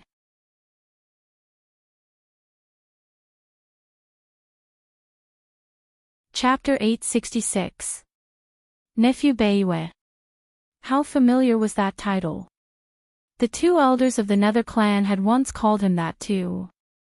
Gu Beiyue was a nostalgic person, but he did not care about old friendships. He looked back and saw Bai Yanqing standing at the door. He was dressed in a gray robe, simple and clean, with a kind smile on his face. Although he did not look like a person of high status in this attire, Gu Beiyue's eyes were very sharp. When he saw Bai Yanqing that night, he knew that Bai Yanqing was no ordinary person. Gu Beiyue smiled and bowed politely. "Uncle Bai. Come, come. Let's sit outside. Uncle Bai found a few more herbs for you. Take a look," Bai Yanqing greeted him warmly. "Sorry to trouble you, Uncle Bai." A smear of mockery flashed through Gu Beiyue's clear eyes, but it vanished very quickly. When he fell off the cliff that day, he was immediately rescued by Bai Yanqing's guards. In less than 2 hours, he saw Bai Yanqing. Bai Yanqing claimed to be the head of the Wind Clan, as well as the former sect master of the 100 Poisons sect. He had been searching for the descendant of the Shadow Clan for many years. If he had not seen him use the shadow technique in the forbidden grounds of the Poison sect, he probably would never have found him. Bai Yanqing insisted that the person who tried to assassinate him was Long Fei Yi. He even told him that the Wind Clan had known about Long Fei Yi's identity a long time ago, as well as Han Yunxi's origins. They had been hiding it all this time because they were waiting for the Winter Crow clan's 90,000 warhorses to arrive in Northernly so they could catch Long Fei Yi off guard. However, he never expected Long Fei Yi to suddenly announce his identity. As a result, after a discussion with the elders of the Wind Clan, he decided to announce Han Yunxi's identity and work with the D clan to oppose Long Fei Yi. How could Gu Beiyue be so easily fooled? Even if he didn't work with Long Fei Yi in private, he would never believe Bai Yanqing's words so easily. Back then, the Nether Clan's Chu clan had raised the banner of reviving Western Qin, attempting to establish their own faction from Western Zhou and join forces with the D clan to take over Tianning to deal with Long Fei Yi and Long Tianmo. All of Cloud Realm continent knew of this. If the Wind Clan really wanted to revive Western Qin, why didn't they help the Nether Clan's Chu clan back then? Even now, few people besides him and Long Fei knew of the Nether Clan's ambitions to seize the Emperor and command his vassals. Leaving aside the Wind Clan, Gu Beiyue had long come to a conclusion about the Li and Black clans that had yet to show their faces. Now that Han Yunxi's identity had been exposed, these two factions should have sought out the D clan and Han Yunxi a long time ago. However, they hadn't made a move yet. Either they were truly standing aloof from worldly affairs, or they had ill intentions and were waiting for an opportunity to strike. Gu Beiyue wasn't an ignorant 3-year-old, nor was he an impulsive 13-year-old. He was born in Medical City and grew up in the Imperial Palace. He'd seen far too many people sinister, deceitful, and crafty schemes. He looked cultured, refined, and untainted by worldly affairs, but his clear eyes were untainted by anything. He'd long collected all the emotions of the world, the warmth and coldness of people's hearts. He was mature, steady, calm, and farsighted. He could be gentle in every way, but ruthless in every way. Even Long Fei Yi might not be as calm and rational as him. Just like how Long Fei Yi would lose his rationality for Han Yunxi, Bai Yanqing would never do the same. In fact, he would only be more rational. Bai Yanqing could not deceive a person like him, much less control him. Bai Yanqing had no idea that he and Long Fei Yi had already revealed their identities a long time ago. They had worked together in private. Since Bai Yanqing wanted to deceive him, he did not mind playing along. It was not like he could escape. The two of them sat down at the tea table under the tree in the courtyard. Bai Yanqing pushed for medicinal ingredients before Gu Beiyue and said seriously, "These are tiansang, earth leaf, ginseng, and ghost ji. Boil them together 3 times a day. They'll be beneficial to your recovery." Among the 4 herbs, apart from the ginseng, the other 3 were very precious. "Thank you for your care, Uncle Bai." This junior is unable to repay you. Gu Beiyue was sincere and was about to bow again. Sigh. Bai Yanqing stopped him in a hurry. If nephew Beiyue continues to be so polite, it'll be pointless.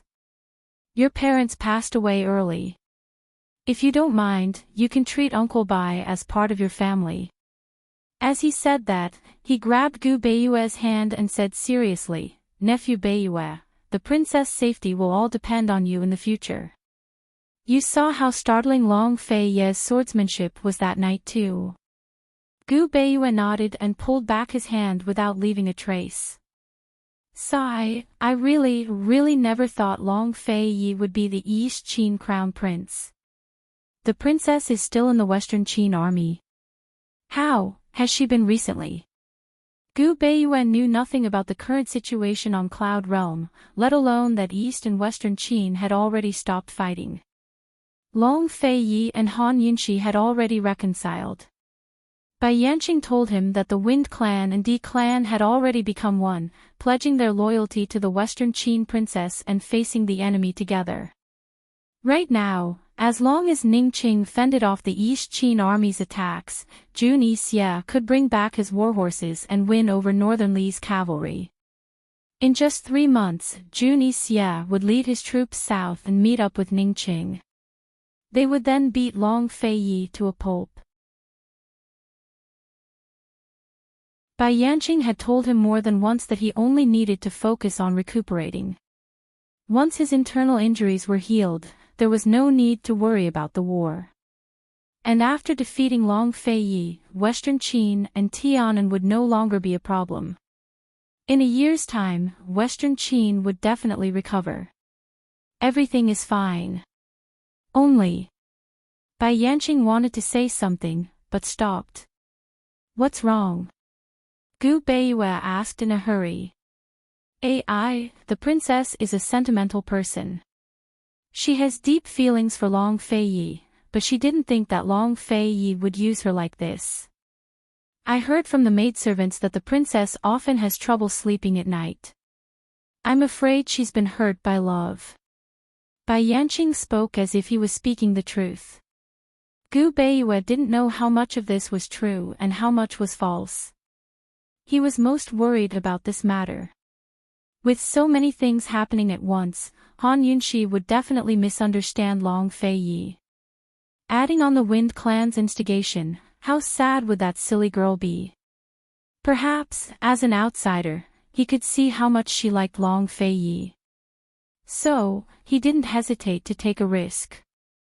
He secretly contacted Chu Tianyin with the help of a flying eagle and sent the letter Long Fei Yi had asked him to deliver to Han Yunxi. He sent it to Long Fei Yi. He had thought of sending it directly to Han Yunxi, but he was afraid that it would fall into the hands of Bai Yanqing and Ningqing. If he failed, he would also expose himself. He chose the safest method and had Chu Tianyin send it to Long Fei Yi. Han Yunxi was probably just a puppet in Western Qin's camp. She couldn't wield any power and might even be watched by others. However, Long Fei Yi was different. Even if the entire East Qin camp hated Han Yunxi, Long Fei Yi could still control everything. It had been half a month since the letter was sent, so Long Fei Yi must have received it by now. All of his hopes rested on Long Fei Yi. He only hoped that Long Fei Yi could find a way to tell Han Yunxi the truth as soon as possible. Gu Beiyue fell silent before he said, "The princess is a sentimental person and the most responsible woman in Cloud Realm continent. Don't worry, Uncle Bai. The princess won't be trapped by personal feelings and forget her identity." But of course. Bai Yanqing replied hastily. Then he asked, "Nephew Beiyue, when did you find out about the princess's identity?" "Back in the poison sect's forbidden grounds, you and Jun Yixie," Gu Beiyue sighed softly. "Back then, I was only interested in the poison beast. I didn't know she was the princess. She showed me kindness in Tianing Palace, so I naturally risked my life to save her when I saw her being bullied. Back then, he had almost died at Jun Yixie's hands in order to save Han Yunxi. Fortunately, Lil Thing had helped him out. Bai Yanqing's explanation for this was that Jun Yixia was his disciple and controlled Northern Li's military. He had long been disloyal to the Wind clan. Bai Yanqing slammed a fist on the table. This Jun Yixia. If he had told me back then, I would have found you long ago. Uncle Bai, since Jun Yixia is disloyal, why don't you hurry and, before Jun Beiyue could finish, Bai Yanqing cut him off seriously. The time isn't right yet. Right now, the Northern Dynasty's emperors are already on guard against him. It won't be too late for the old man to make his move after the Northern Dynasty's emperors have dealt with him. Although Bai Yanqing didn't say it outright, Gu Beiyue understood it very well. He had long understood the situation in Northern Li from Long Fei Yi. At the very least, he knew that Jun Yixia had already used the Winter Crow clan as an envoy to kill the Northern Li crown prince. Now that he had so many warhorses with him, the Northern Dynasty's emperors were no pushovers. They would never let the matter rest. No matter what other relationship existed between Bai Yanqing and Jun Yixia besides master and disciple, no matter how much of Bai Yanqing's words were true or false. Bai Yanqing would definitely use Jun Yixia as a scapegoat to appease the Northern Dynasty's emperor's wrath and take control of the military himself. This was probably why Bai Yanqing hadn't returned to Northern Li yet. Although he wasn't clear on the current situation, Gu Beiyue was certain that Long Fei Yi had already made his move in Northern Li. But how could Long Fei Yi have expected Bai Yanqing to trick Jun Yixia? He was afraid that Long Fei Yi would end up helping Bai Yanqing by attacking Jun Yixia. "You're smart, Uncle Bai." Gu Beiyue flattered him.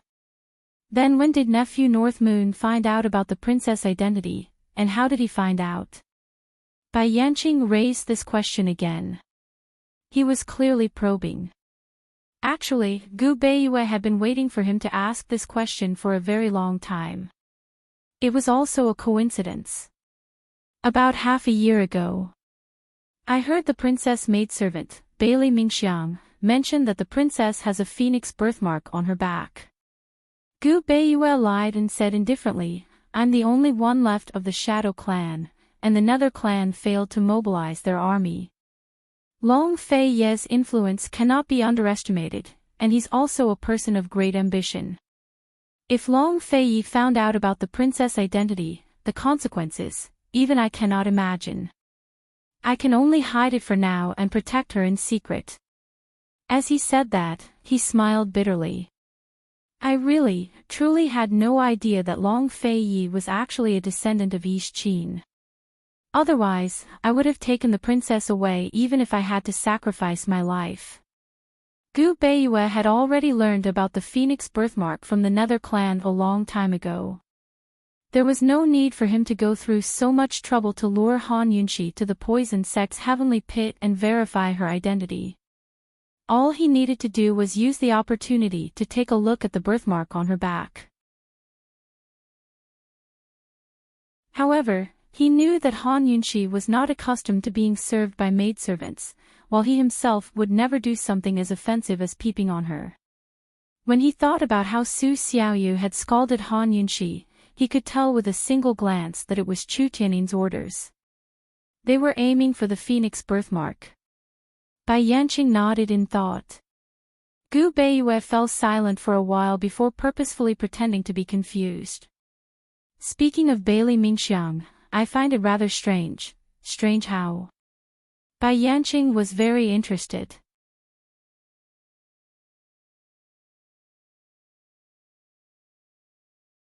Chapter 867. Seeing Bai Yanqing's interest in Bailey Mingxiang, Gu Beiyue was certain that Bai Yanqing had already fallen for Long Fei Ye's bait. In order to hide the truth about the lustbite energy, he had helped Long Fei Yi trick Han Yunxi into sending Bailey Mingxiang to Celestial Mountain under the pretext of treating her with acupuncture. This Miss Bailey is the young miss of the Bailey estate and Bailey Yuanlong's own daughter. I don't know how she ended up in the Duke of Qin's estate as the princess's servant girl, Gu Beiyue said. Old man has heard of this as well. Back in Tianning's capital city, people even talked about it, Bai Yanqing asked. The young miss of the Bailey estate couldn't have really become a servant girl, right? Of course not. To outsiders, she's a servant girl, but she's actually learning acupuncture and poisons from the princess. The princess wasn't happy about it, but she couldn't chase her away. As this junior sees it, it's probably because of Long Fei Ye's face. I heard that the Duke of Qin's estate never accommodates guests, but this Miss Bailey managed to live in the Duke of Qin's estate under the guise of a servant girl, Gu Beiyue said. Bai Yanqing fell silent, a shadow in his eyes. It was impossible to tell what he was thinking about. Gu Beiyue continued, that's not strange. What this junior doesn't understand is that when Long Fei Yi was injured on Celestial Mountain, he specially summoned Bailey Mingxiang to the mountain to treat him with acupuncture. In terms of acupuncture skills, both the princess and this one are far superior to Bailey Mingxiang. Bai Yanqing finally spoke. You and the princess were busy with Medical City at the time. You probably didn't have time to rush to Celestial Mountain, right? Uncle Bai, there's something you don't know. This junior and Long Fei Yi recommended Imperial Physician Huang, but Long Fei Yi insisted on Miss Bailey. Gu Beiyue said seriously, in this junior's opinion, there must be something fishy about this matter. A complicated look flashed past Bai Yanqing's eyes as he nodded. He did not tell Gu Beiyue about the lustbite power and dual cultivation. These days, he had sent people to keep an eye on Bailey Mingxiang and investigate everything about Bailey Mingxiang. Not long ago, he had sent spies into the East Qin camp to investigate. When he came to find Gu Beiyue, he had just received news that the 3 dancer spies had failed their assassination and had been captured. In fact, the assassination was secondary to the fact that he had sent out the 3 dancer assassins. His main purpose was to probe. Although he was very suspicious of Bailey Mingxiang, he was not completely sure that Bailey Mingxiang was the one who had dual cultivated with Long Fei Yi. He would only kill Bailey Mingxiang personally after he was completely sure. In terms of swordsmanship, if they really competed, he would still be slightly inferior to Long Fei Yi. However, his poison skills were enough to suppress Long Fei Yi. Therefore, he had to stop Long Fei Yi from cultivating to the 3rd stage of the lustbite power. The 3rd stage was an invincible state. At that time, Long Fei Yi could easily avoid his poison skills. Gu Beiyue's words and the failure of the dancer spies had undoubtedly dispelled the last concerns in Bai Yanqing's heart. He thought that he could start planning and do it himself. Gu Beiyue didn't say anything else. This was all he could do to help Long Fei Yi. Although he wished that he could help a little more, he couldn't be impatient in front of Bai Yanqing. Bai Yanqing had underestimated him, but he wouldn't underestimate Bai Yanqing either. Uncle Bai, how did the Feng clan find out about the princess and Long Fei Ye's origins? Gu Beiyue asked seriously. Bai Yanqing told him about the mermaid blood that Jun Yixia had brought back from Fishery Island. As for Han Yunqi's origins, he hesitated for a long time before saying indifferently, you must have heard about Lady Tianqin's affair with a descendant of the poison sect in Medical City when you were young, right? Gu Beiyue was shocked. Although he had guessed, he didn't want to be right. I heard grandfather mention it, he replied. Bai Yanqing sighed. That descendant of the poison sect was me, your Uncle Bai. Gu Beiyue's hands stiffened. He couldn't speak for a long time. Bai Yanqing, the descendant of the poison sect, really was Lady Tianqin's lover and Han Yunqi's birth father. So, Uncle Bai, you already knew that Lady Tianqin was a descendant of Western Qin? Gu Beiyue asked. Bai Yanqing nodded without denying it. Then why did Lady Tianqin marry Han Kongan? Why didn't you ask about the princess at all?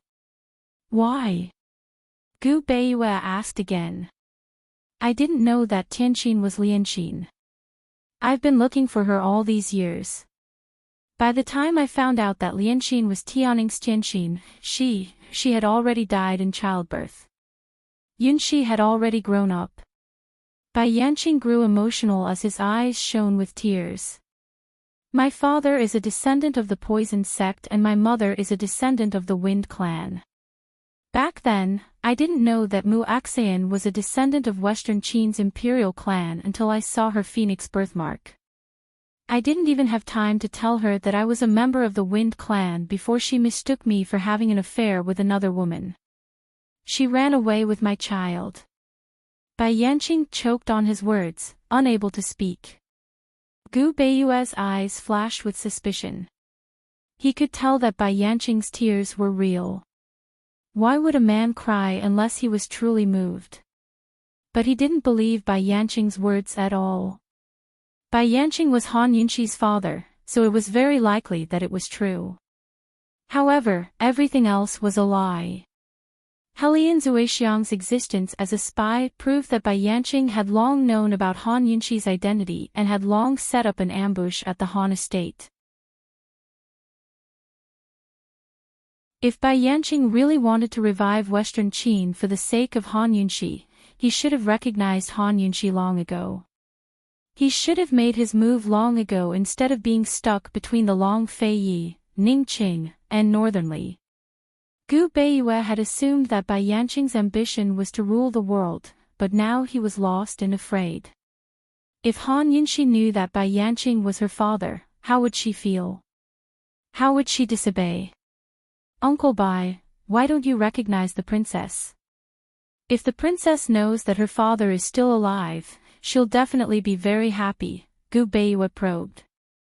Bai Yanqing let out a long sigh. Uncle Bai owes her far too much. And, if we announce all of this at a time like this, I'm afraid, the D clan will become disloyal. Gu Beiyue expressed his understanding. Although they were both loyal to Western Qin, the two clans obviously had to contend for power. Bai Yanqing wiped away the tears at the corner of his eyes and smiled.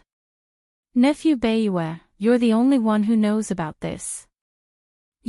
Don't worry, Uncle Bai.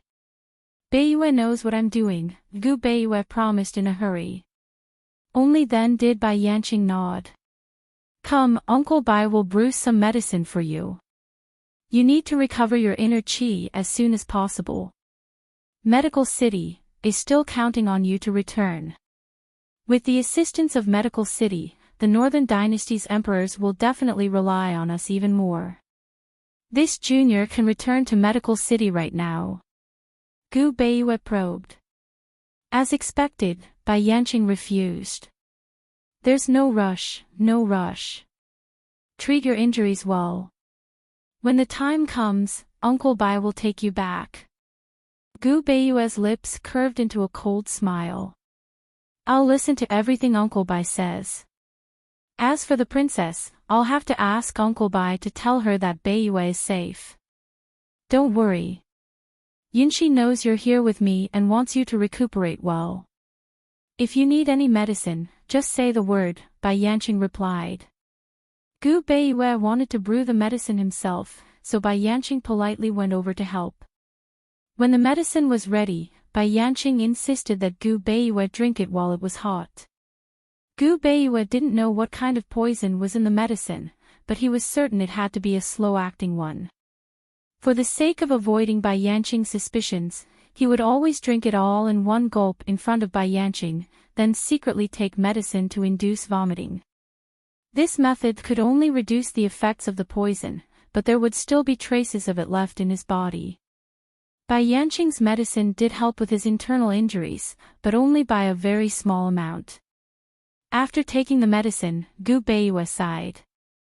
Uncle Bai, can you have the princess lend Lil Thing to this one? This junior really misses that little fellow. It's being raised in the poison storage space. You have to hurry and recover. Once this poison beast recovers, it can rival an entire army. Bai Yanqing refused. Gu Baiyu suspected that Lil Thing was in Bai Yanqing's hands and had been trapped by Bai Yanqing. Otherwise, with Lil Thing's temper, it would have escaped to find him long ago. After Bai Yanqing left, he immediately took medicine to induce vomiting, causing his organs to twist in discomfort. He tidied everything up and collapsed onto a stool. His already pale face was drained of color, his body so frail that it seemed like he could turn to ash at any moment. To reduce the amount of poison left in his body, he used a lot of medicine. Every time he vomited, his stomach and throat would hurt for an hour. Just like that, he suffered for an hour before exhaling a mouthful of turbid air. Ever since he was young, he'd endured all sorts of ailments, much less a trifling hour of agony. He was still weak, but his eyes flashed with a sinister light. He'd already found a way to send out the letter. Bai Yanqing, just you wait. At this moment, Gu was still lying on a large tree in a forest on the outskirts of Tianning's capital city. He was supposed to bring Bai Yuqiao out yesterday to rescue Su Xiaoyu. They were about to set off when Mu Ling suddenly said, "Qi brother, today's the double seventh festival. Let's leave tomorrow." If not for Mu Ling's reminder, he would have forgotten the date. The double seventh festival was his birthday and the origin of his name, Xiao Qi. Unfortunately, no one knew about it except for the imprisoned Gu Yuntian and Ling Gai. Even Mu Ling and Han Yunxi, who loved him the most, didn't know.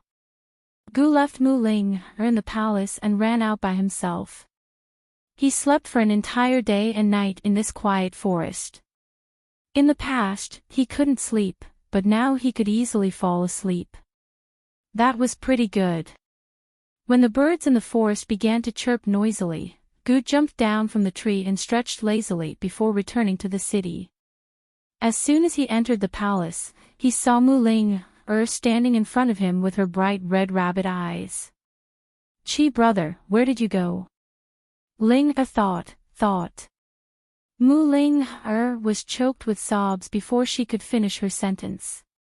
She thought he'd left her behind like before and disappeared without a trace. Crybaby. Gu cast her a sidelong glance. At this moment, Ning'an walked over. "Gu, where did you go? We've been looking for you for an entire day and night. We agreed to set off today. What are you looking for this young master for?"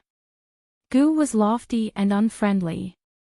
When he was cold, he wasn't enchanting at all, but cool and elegant. "Ning Cheng is on the way. He wants you to wait for him. He wants to go with you." Ning'an replied. Gu immediately asked, "Then what about Han Yunxi?" Eastern and Western Qin had stopped fighting. No matter what, Han Yunxi had to write a letter to him. There had to be a reason for this. Ning'an glanced at Mu Ling and said, "Although the two armies have stopped fighting, the situation is not optimistic. The princess has to stay in the army."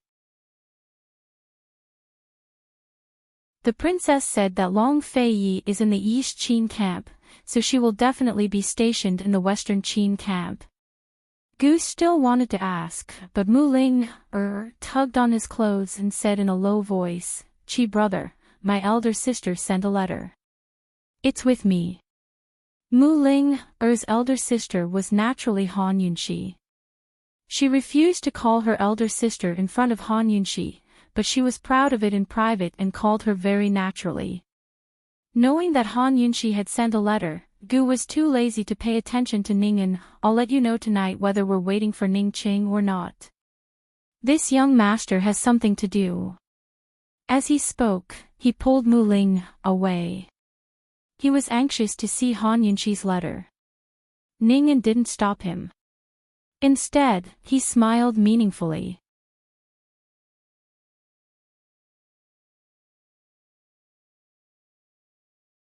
Chapter 868. Gu pulled Mu Linger out of the palace and only stopped after making sure that there was no one following them. Mu Linger quickly took out the secret letter. "Qi brother, here, it just arrived this morning." Mu Ling'er was also curious about the contents of the letter. Gu opened it and saw that the handwriting was elegant and powerful. It was indeed Han Yunxi's handwriting. There were 3 things in the letter.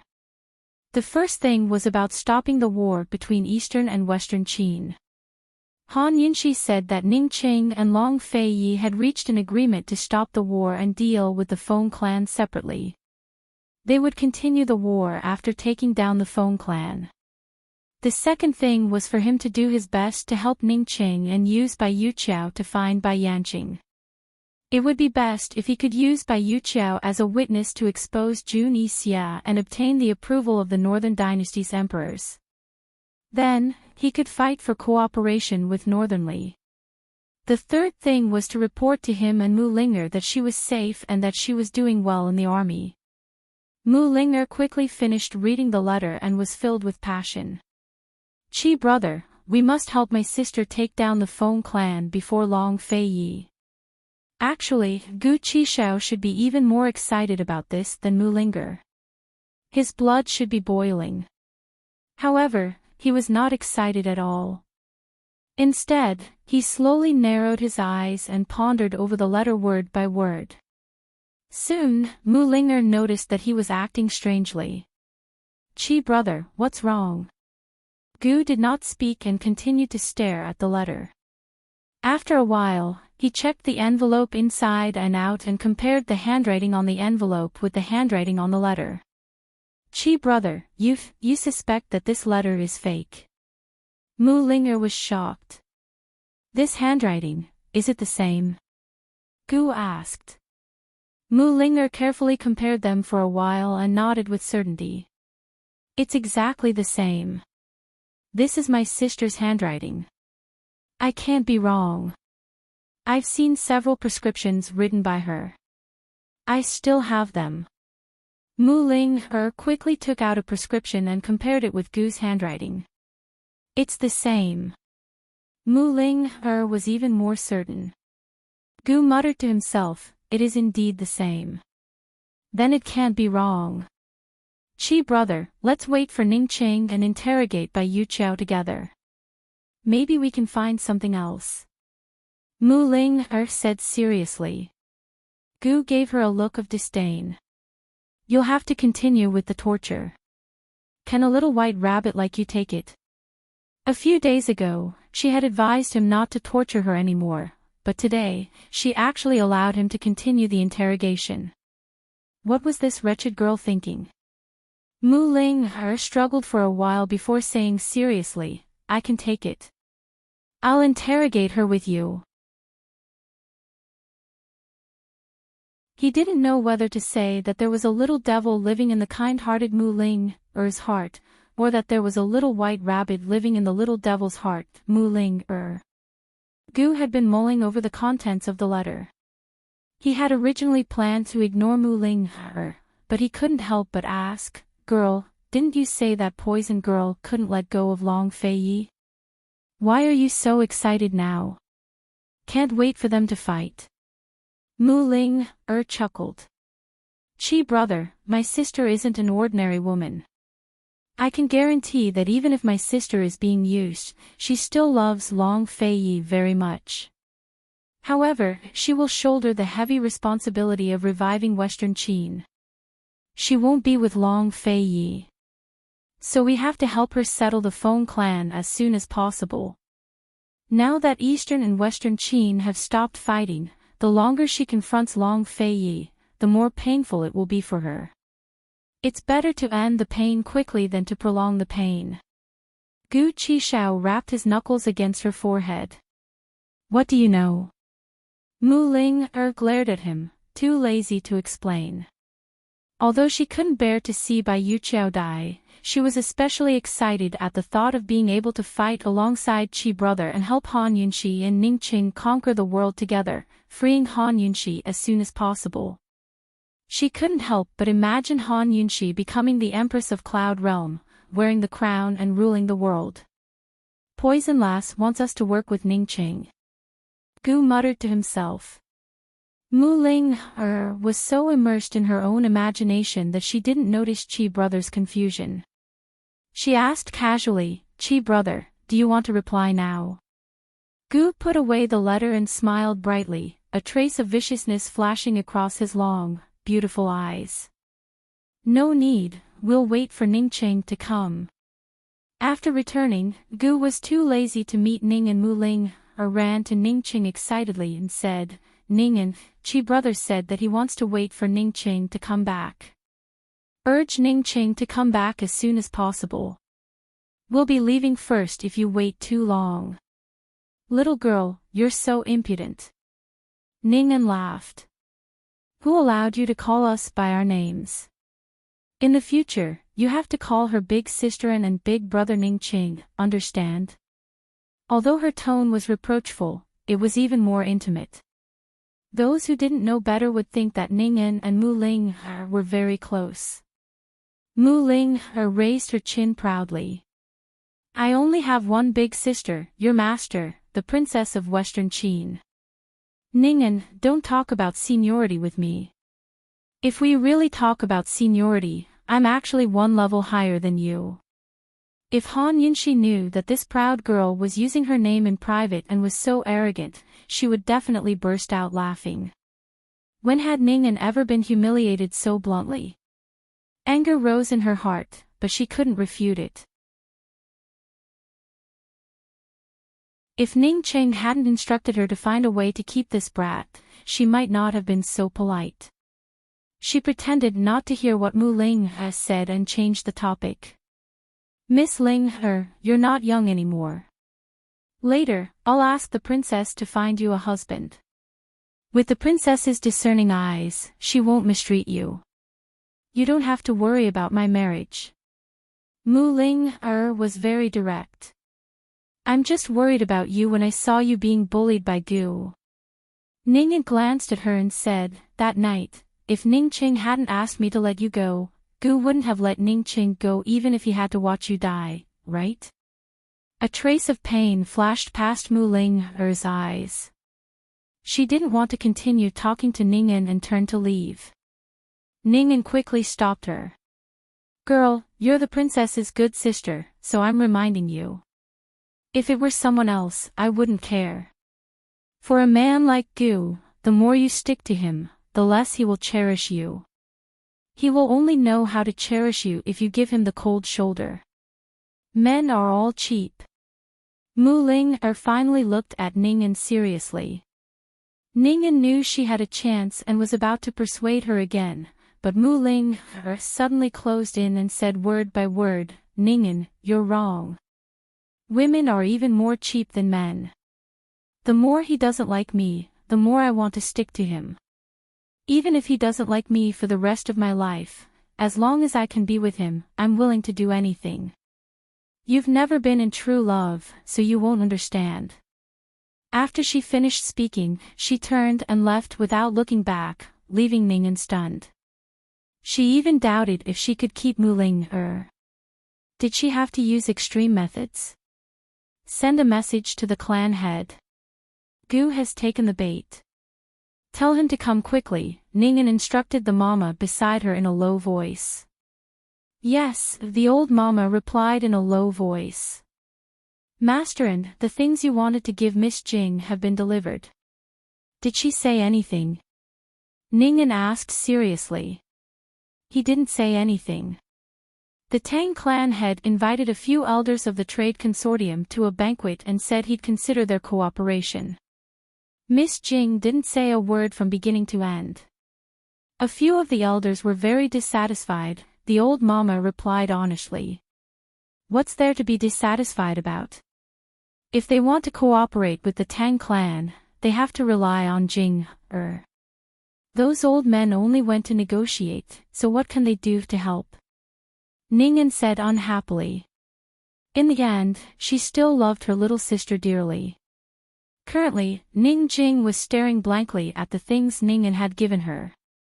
Ning'an's gift was none other than a miraculous contraceptive. As long as she took it, she would never be able to have any more children. Even the child she was carrying would be lost. Before she married Tang Li, it was Ning Nuo who personally went to the Tang clan to negotiate. He wanted Tang Li to marry into the family, but was rejected. The result of the negotiations was that her and Tang Li's eldest son would stay at the Tang clan and inherit the position of clan head in the future. The second son would be sent to Cloud Realm Trade Consortium to take over her duties there. Although everything was written clearly in black and white, Ning Qing had only given her a year's time in private. He wanted her to cooperate with the Tang clan and Cloud Realm Trade Consortium in the arms trade. If she couldn't get the two sides to cooperate within a year, Ning Qing would be ruthless and force her to work with him to empty out the Tang clan. Under these circumstances, she couldn't have a child, or else it'd only harm the child. Ningen didn't want her to get pregnant with someone she didn't like.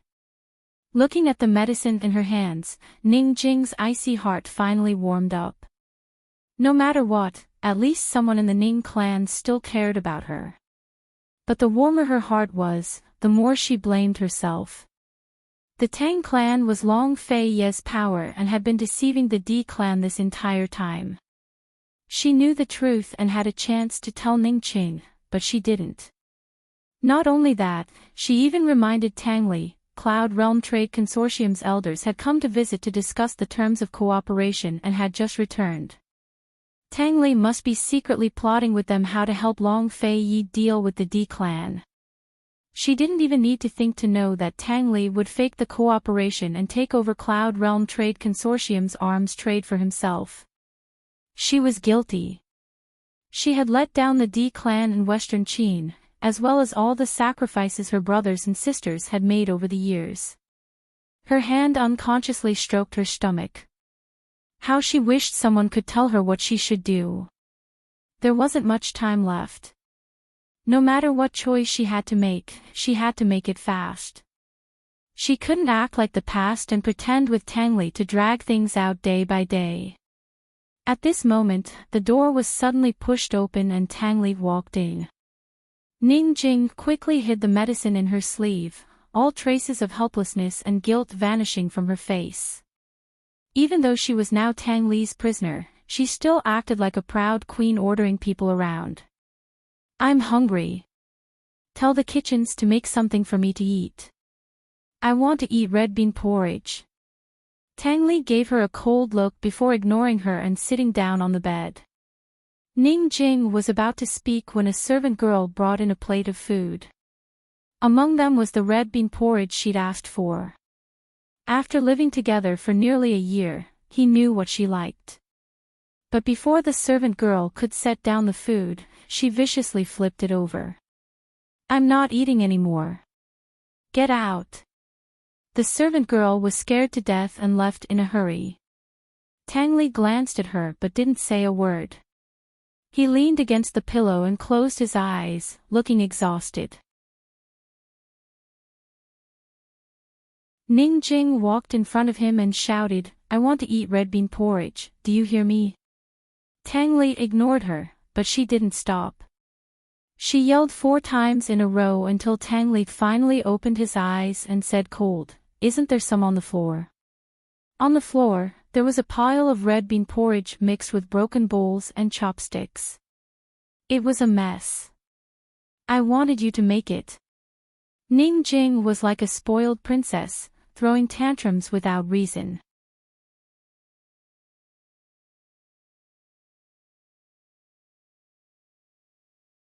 Chapter 869. Silence reigned in the room as the floor was a mess. Tang Li leaned against the bed as he watched Ning Jing's unreasonable tantrums expressionlessly. It wasn't as if the same thing hadn't happened before. On a certain late night not long after their wedding, Ning Jing was hungry and ignored the servant girls to wake up Tang Li instead. She wanted him to find her something to eat. As the executive chairman of Cloud Realm Trade Consortium, how could Ning Jing be a spoiled princess when she was in charge of such a large business and the D clan's Ning family business? Tang Li knew that her unreasonable tantrums were only meant to make him lose his temper, so he played along to the end. Back then, Tang Li's acting skills were superb. No matter how much trouble Ning Jing made, he waited on her like a slave to his wife. He even seemed to enjoy the hardship as if it were syrup. He personally went to the kitchens to find a bowl of red bean porridge. Ning Jing took a bite before dropping it to the ground, complaining that it was too sweet and cloying. He wasn't angry at all, but told her to wait with a chuckle. He personally went to boil a bowl of porridge and added double the amount of sugar, preparing to play the fool and prank her. He even planned to make another bowl with double the amount of sugar if she thought it was too sweet. That was until she stopped ordering him around. But Ning Jing not only didn't fall for Tang Li's tricks, but ate it all in one go. She even praised Tang Li's culinary skills and said that she would only eat his red bean porridge in the future. Thus, from that night onwards, Ning Jing would torment Tang Li every few days. Sometimes it was late at night, sometimes early in the morning. No matter how tired Tang Li was, she would drag Tang Li out of bed to make porridge. Tang Li was not easy to deal with. He added more and more sugar to the porridge, but Ning Jing could eat it. That was until one time when Tang Li added 10 spoonfuls of sugar to a small bowl of red bean porridge, and Ning Jing ate it all without frowning. Tang Li almost suspected that there was something wrong with Ning Jing's taste buds. Tang Li was defeated in this secret battle of sweetness. He was really afraid that Ning Jing would get sick if she continued eating like this. From then on, she didn't dare to add too much sugar to the porridge. Ning Jing didn't comment on the difference in taste. She ate it all quietly. This incident made Tang Li understand a principle.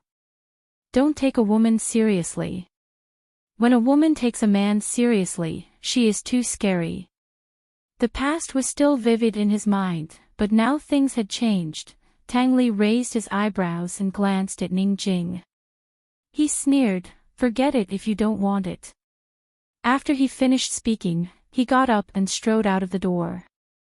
Ning Jing chased after him at the door but was stopped by the guards. She was under house arrest and couldn't go out at all. Actually, she didn't want to go out. She was just putting on an act. She was sure that he wouldn't come back tonight. Only when he wasn't around could she calm down and think about what she should do. Tang Li didn't go far from the courtyard when he bumped into Madame Tang. Madame Tang looked anxious. "Ah Li, the elders are looking for you." "You, what are you doing in the middle of the night?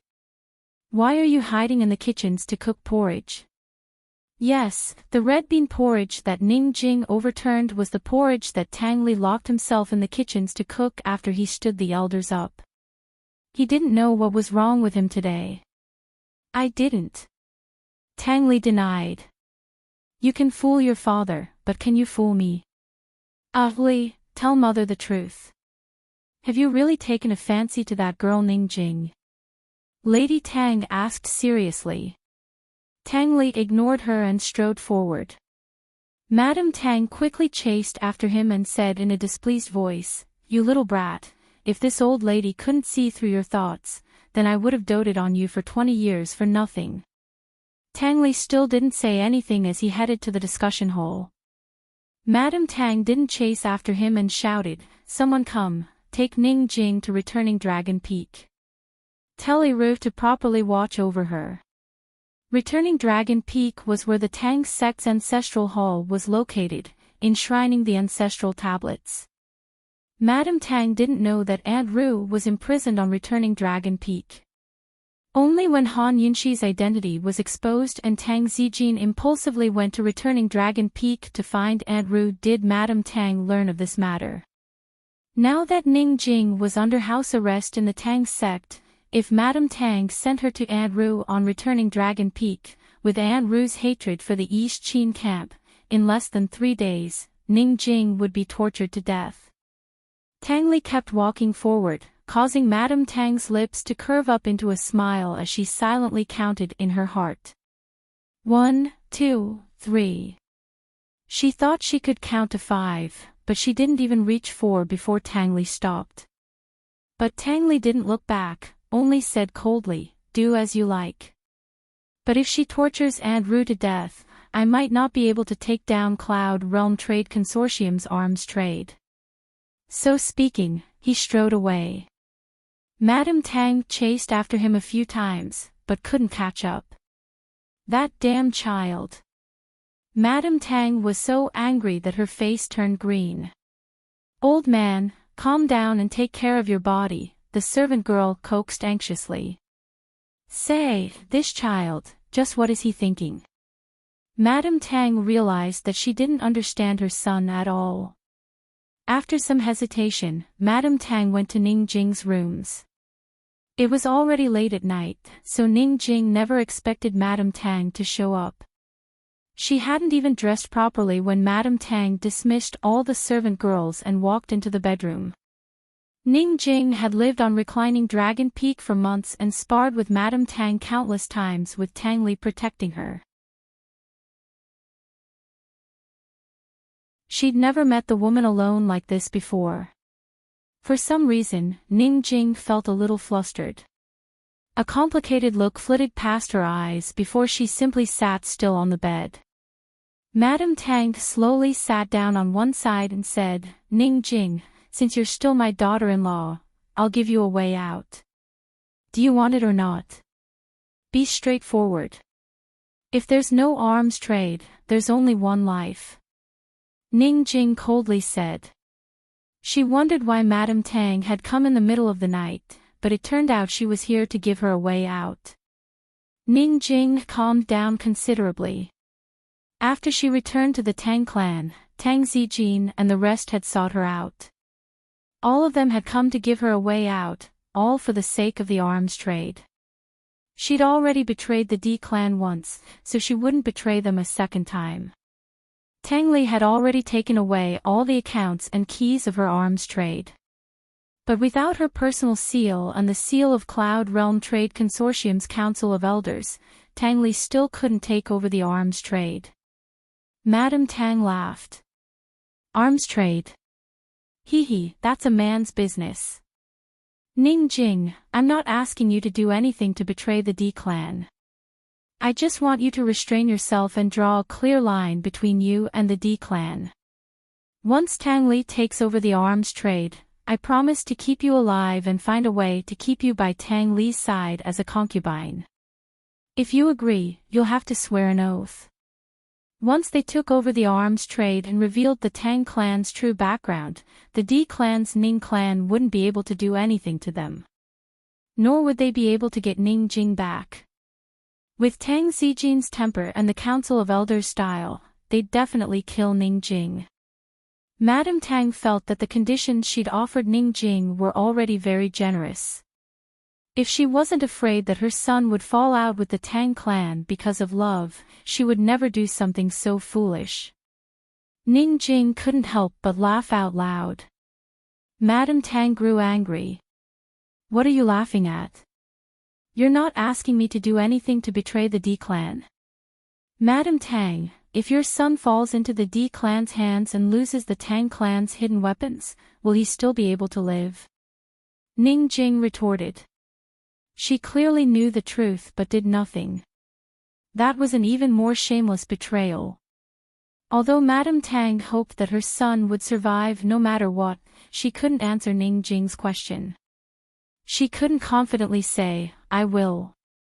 Madame Tang was speechless for a long time before she huffed, Ning Jing, you're a woman. Why must you be so stubborn? If you surrender to the Tang clan, Tang Li won't mistreat you. Ning Jing sneered.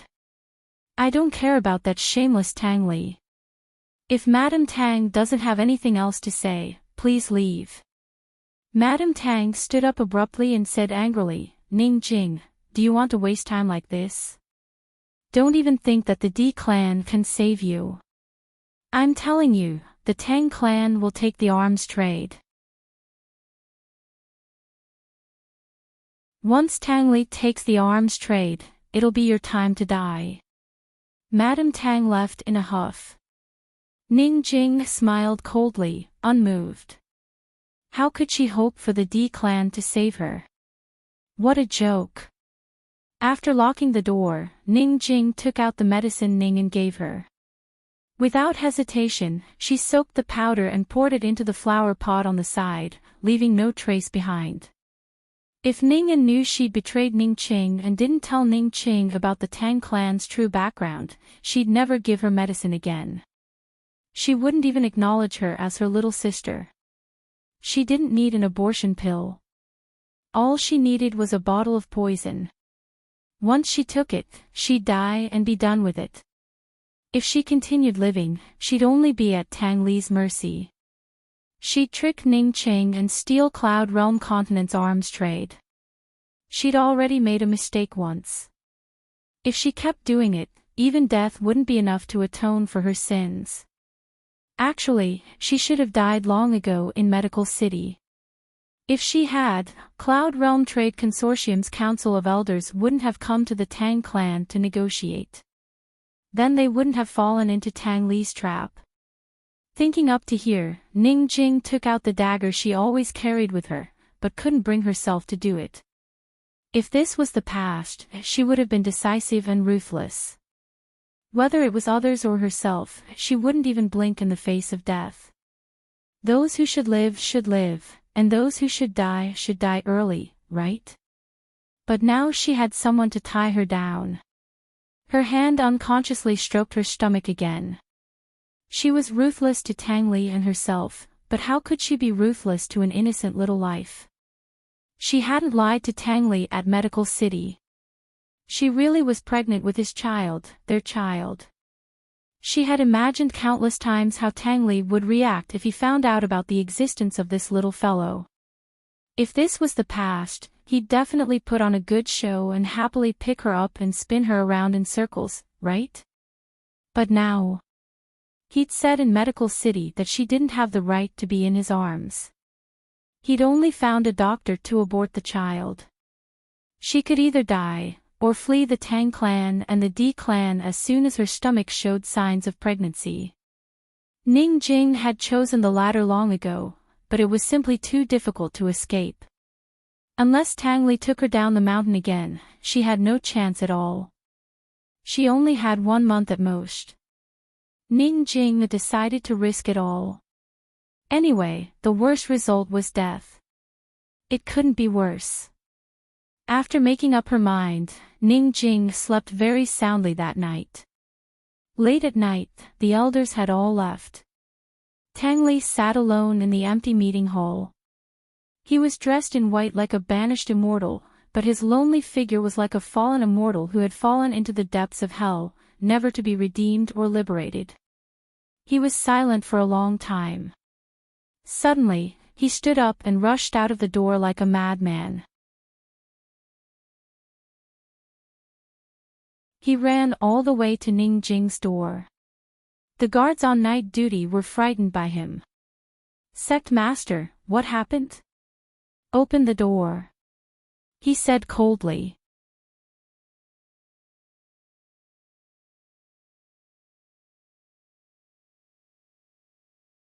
Chapter 870. The guard didn't dare to delay and hurriedly opened the door for Tang Li. But even after the lock was unlocked, the door still wouldn't open. Tang Li then realized that Ning Jing had locked the door from the inside. "Ask her to open the door," he said coldly, not wanting to do it himself. With the guard's shout, no matter how deep Ning Jing slept, she woke up. But she didn't think much of it as she turned over and buried her head in the pillow and continued to sleep. "Master, nothing will happen, right?" the guard asked worriedly. Tang Li knew Ning Jing too well. If she didn't want to open the door, even if the guard shouted until his voice was hoarse, she wouldn't bother about it. He didn't say anything else and broke through the window from the side. He had already jumped into the room, but Ning Jing was still nestled in the silk blanket, indifferent. She knew that other than him, no one else would dare to barge in. Tang Li rushed to the front of the bed like a madman, but when he saw Ning Jing's peaceful sleeping face, he suddenly calmed down. Even though he knew that she was pretending to sleep, he didn't expose her. Why did he rush over? He didn't know either. He just stood there like that, and half an hour later, Ning Jing finally turned around to look at him. What's the matter? I'll give you one last chance, hand over your seal, otherwise, I'll send you to the dark prison right now. Tang Li said coldly. Do as you wish. Ning Jing still said the same words. Tang Li suddenly grabbed her hand and dragged her outside. Ning Jing allowed him to drag her to the door. It wasn't until the guard at the door suddenly turned around that Tang Li realized that Ning Jing's clothes were disheveled and her body was exposed. His originally gloomy face suddenly became even more frightening. He kicked the guard far away and went back to grab a set of clothes and threw it to Ning Jing, shameless. Thanks to you. Ning Jing retorted bluntly. Wear it. He said angrily. I'm happy to. What does that have to do with you? Ning Jing asked. In the past few months, if it weren't for Tang Li giving in to her, who knew how many times they would have quarreled every day. Don't forget that this sect master is the one who officially married you. Don't embarrass me before you die. As Tang Li spoke, he tried to pull Ning Jing again. However, Ning Jing stopped him and said, let go. I promise you.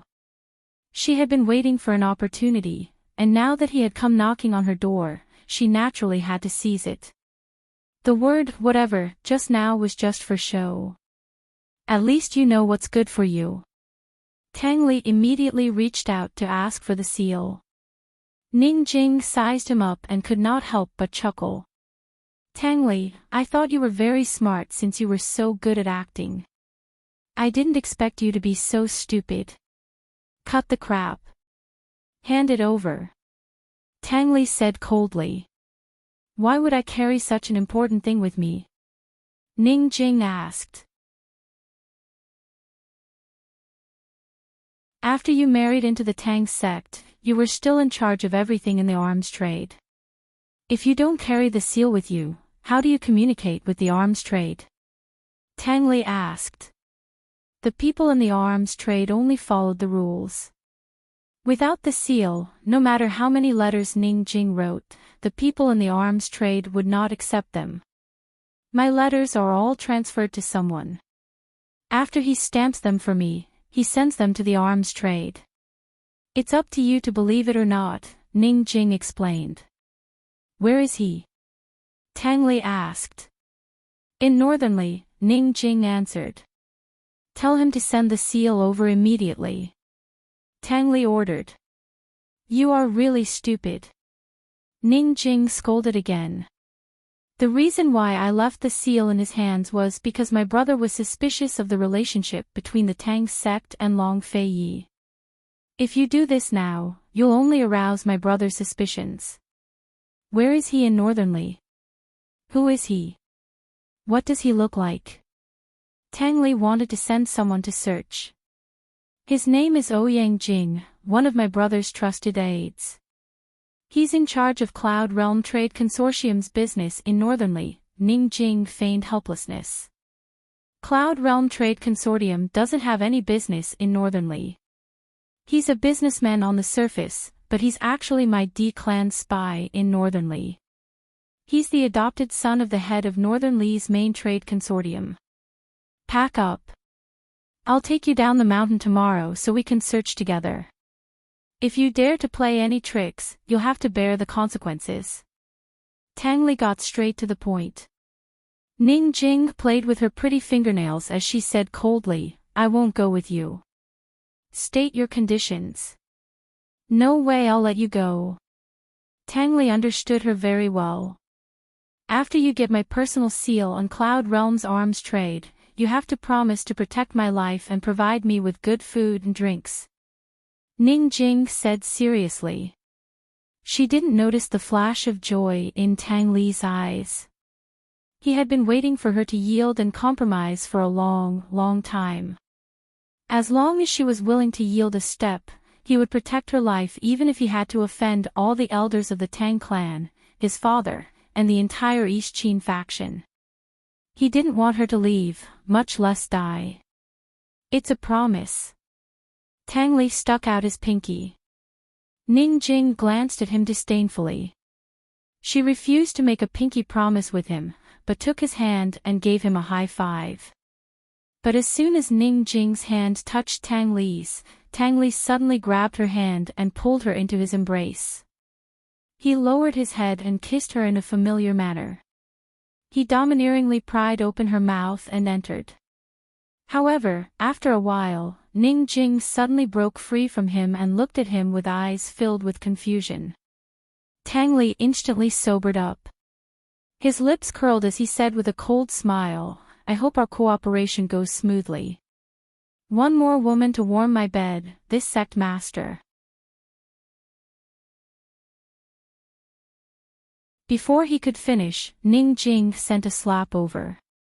She used a lot of strength and slapped Tang Li's face until it swelled up, but her voice was still calm. She even smiled at Tang Li as she said, "You can't do it. How about you kill me right now? I'll come pick you up tomorrow morning." Tang Li threw down these words before turning to leave. His breath still lingered on her lips. Ning Jing grinned, full of self-mockery.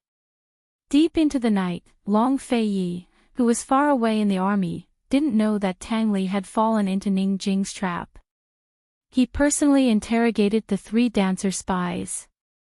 The tall dancer and the lead dancer were tortured to death, but they didn't make a sound. Now, only the green-clothed dancer was still breathing, but she didn't say a word for the entire night. This was Long Fei Yi's biggest failure in interrogating spies. Although it was a failure, he rather admired by Yanqing's female spies.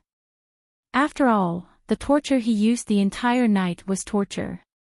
When he walked out of the cell, Han Yunxi immediately walked over from the other side.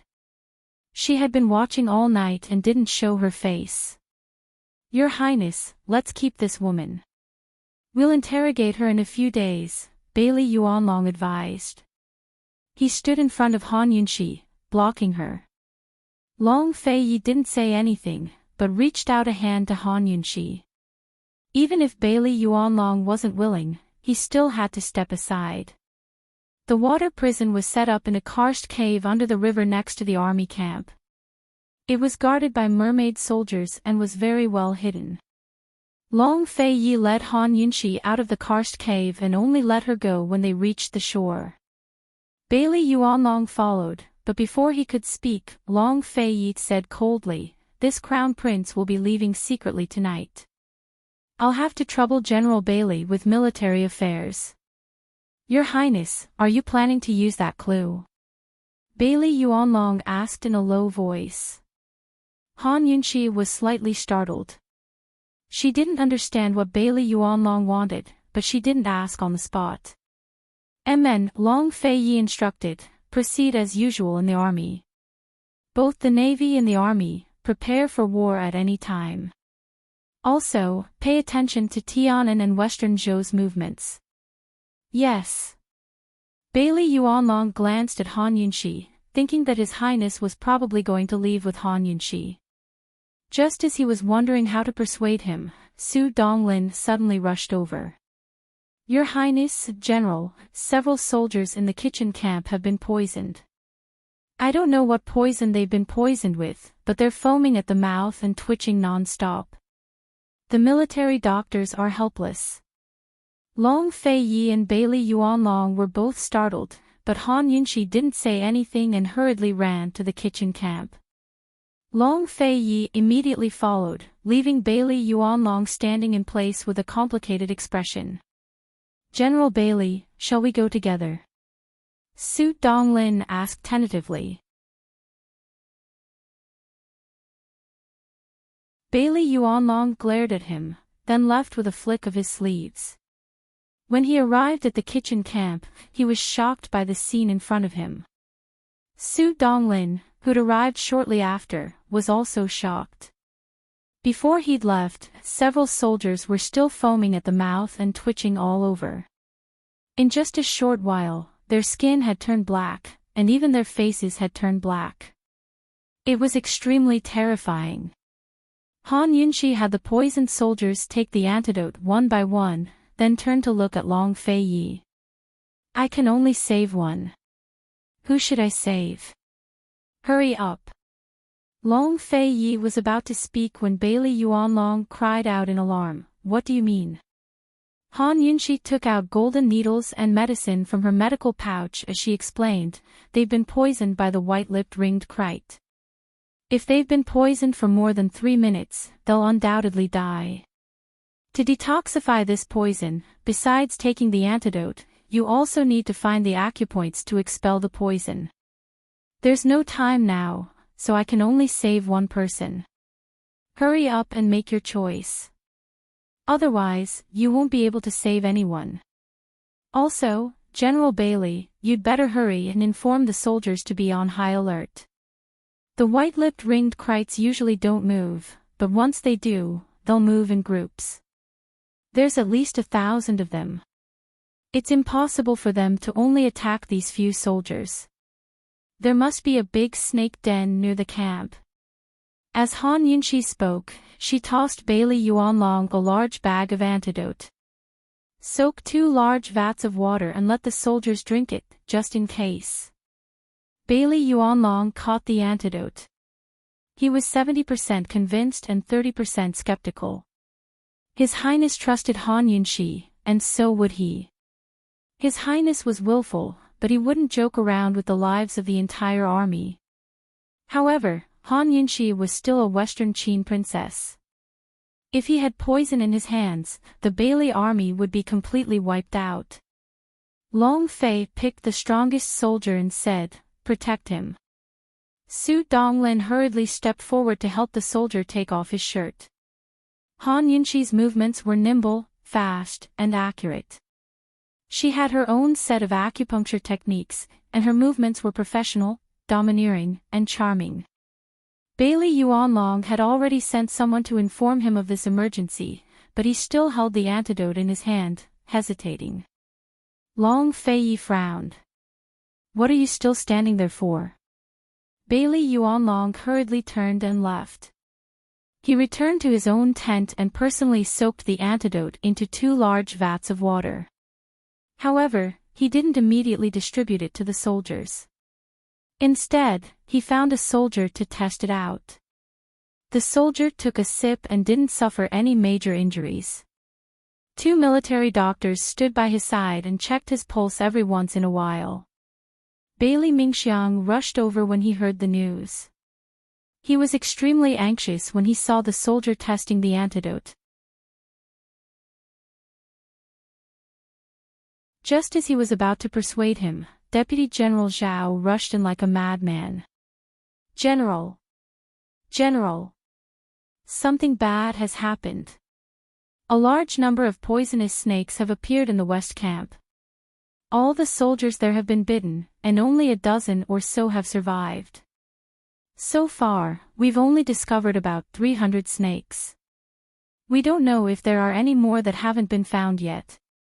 Most of the soldiers were sleeping in the middle of the night. It was impossible to guard against a swarm of poisonous snakes. Moreover, Bailey Yuanlong had just issued the order, and the soldiers hadn't yet deployed their defenses. When he recalled Han Yunxi's, at least 1,000, Bailey Yuanlong's vision darkened and he almost fainted. It's over.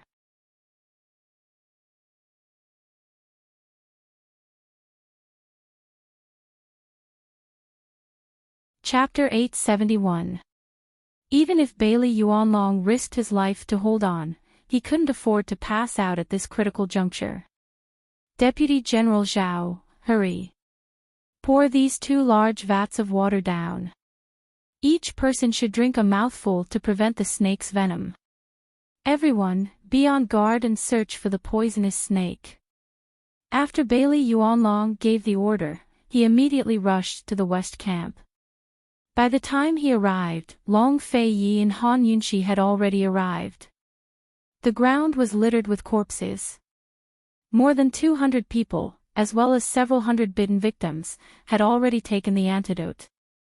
Fortunately, Han Yunxi's detoxification system had concocted a pile of antidotes at the last minute. Otherwise, no one present would have survived if they had to find the antidote at the last minute. Han Yunxi was still dressed in her shadow guard attire. She was crouching on the side, administering acupuncture to detoxify several high-ranking officers. Su Donglin and a few shadow guards stood around her, not allowing anyone to approach or disturb her. Bailey Yuanlong didn't see His Highness. As soon as he saw Han Yunxi, he excitedly rushed over. Han, he almost spilled the beans, but hurriedly corrected himself. Feiyun, the situation. Before he could finish, Su Donglin sternly interrupted him. His Highness has ordered that anyone who disturbs Feiyun will be killed without mercy. This general wants to ask, General Bailey, Feiyun is saving the soldiers. Every moment is precious. Wasting a single word with you will cost a life. Can you bear the consequences?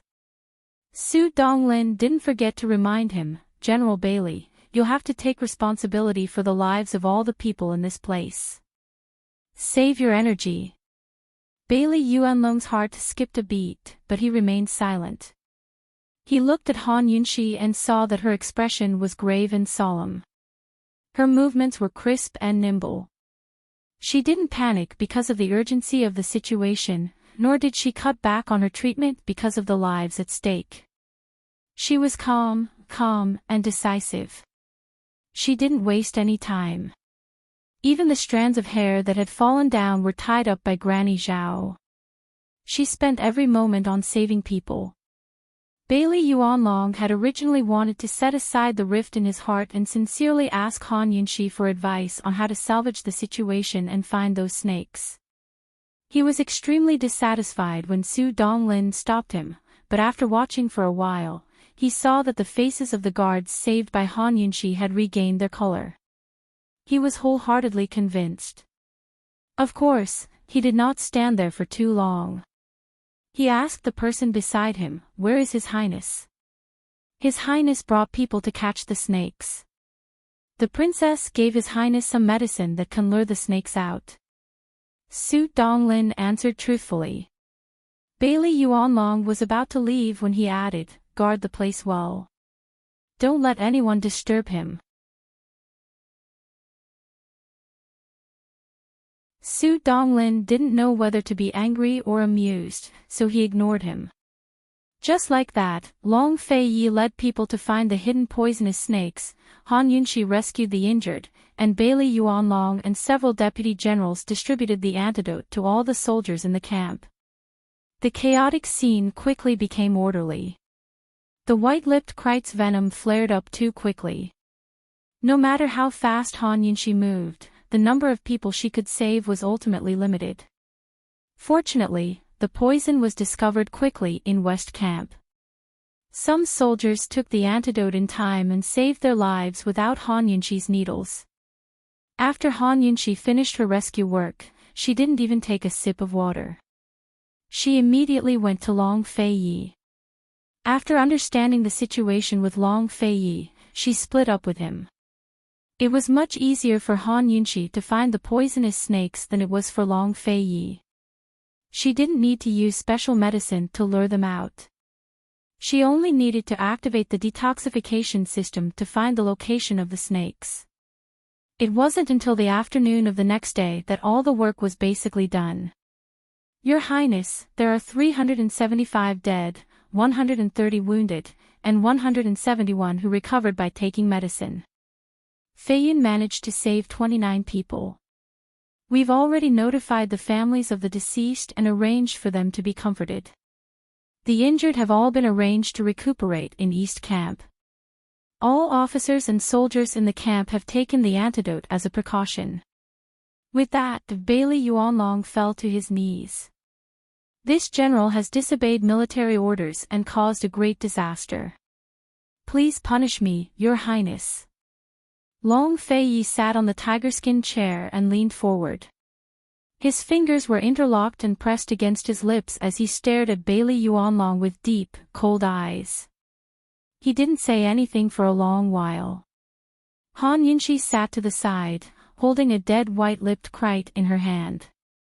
She seemed to be studying something and didn't pay any attention to Bailey Yuanlong.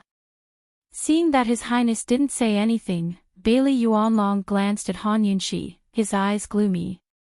Do you regret it? Long Fei suddenly asked coldly. Bailey Yuanlong was alarmed. He felt that His Highness's black eyes could see through him with a single glance. He hesitated for a long time, but still didn't answer. There were only the three of them in the large tent. It was so quiet that even the sound of a pin dropping could be heard. The quieter it was, the more nervous Bailey Yuanlong became. He wanted nothing more than for His Highness to give him a few slaps and kicks, but he couldn't withstand His Highness's silence and scrutiny. Long Fei Yi only asked one question. Bailey Yuanlong didn't answer, so he didn't ask again. He silently waved his hand, indicating for Bailey Yuanlong to withdraw. Your Highness, Bailey Yuanlong had a lot to say, but he didn't know what to say. In the end, he remained silent. He didn't leave and just knelt there, waiting. Long Fei Yi slowly narrowed his eyes and clenched his hands into fists. Bailey Yuanlong could feel his anger and lowered his head to wait for the storm. Han Yunxi seemed to have sensed something and looked up. It was at this time that Su Donglin suddenly ran in. Your Highness, Princess, those snakes have gone crazy. Quickly go take a look. Last night, in addition to the 600 or so snakes that had been killed on the spot, there were still 300 that were imprisoned alive. The reason they hadn't been killed was because Han Yunxi wanted to use them as bait to find the snake den. The white-lipped kite was very similar to ants in their social habits. Not only did they live in groups, but they also had a snake queen in charge of giving birth. Unlike the ant queen, the snake queen not only had a terrifying venom, but also a very powerful attack. The camp was still here and hadn't been attacked by the snakes. There had to be a reason for the sudden attack last night. Either someone had malicious intentions, or the snake den was nearby and had been accidentally provoked. No matter what the reason was, they had to find the snake queen as soon as possible. Otherwise, after she and Long Fei Yi left, no one in the camp could resist the snake queen's venom. It must be the snake queen summoning them. Let's go take a look. Han Yunxi said seriously. Long Fei Yi ignored Bailey Yuanlong and strode out with Han Yunxi, hurrying to West Camp. Bailey Yuanlong hesitated for a moment, but still chased after them. West Camp was empty apart from the corpses. The dead snakes were piled up in a pile, while the living ones were tied up in metal cages. They were crazily climbing and gnawing at the metal cages, spitting out poisonous gas from time to time. Han Yunxi hadn't even gotten close when she sensed that something was wrong. She stopped Long Fei Yi and the others. Don't get too close, there's poison. She stopped Long Fei Yi and the others, but got very close herself. Long Fei Yi was quite dissatisfied. In front of Bailey Yuanlong and several shadow guard, he tugged at Han Yunxi's clothes from behind. He didn't say anything, but everyone knew that he didn't want Han Yunxi to go any closer. Han Yunxi turned back and smiled, whispering, "It's fine, I'll take care of all the poisons that attack me." After cultivating to the second level of the poison storage space, she was basically immune to all poisons. She wasn't afraid of any poison. Han Yunxi got close to the metal cage and closed her eyes, as if she was smelling the poisonous gas in the air. Long Fei Yi and the others watched from behind. Even Long Fei Yi didn't dare to disturb her, let alone the others. After a while, Han Yunxi opened her eyes and suddenly got close to the metal cage. At that moment, a white-lipped kite suddenly came over and opened its mouth. Careful.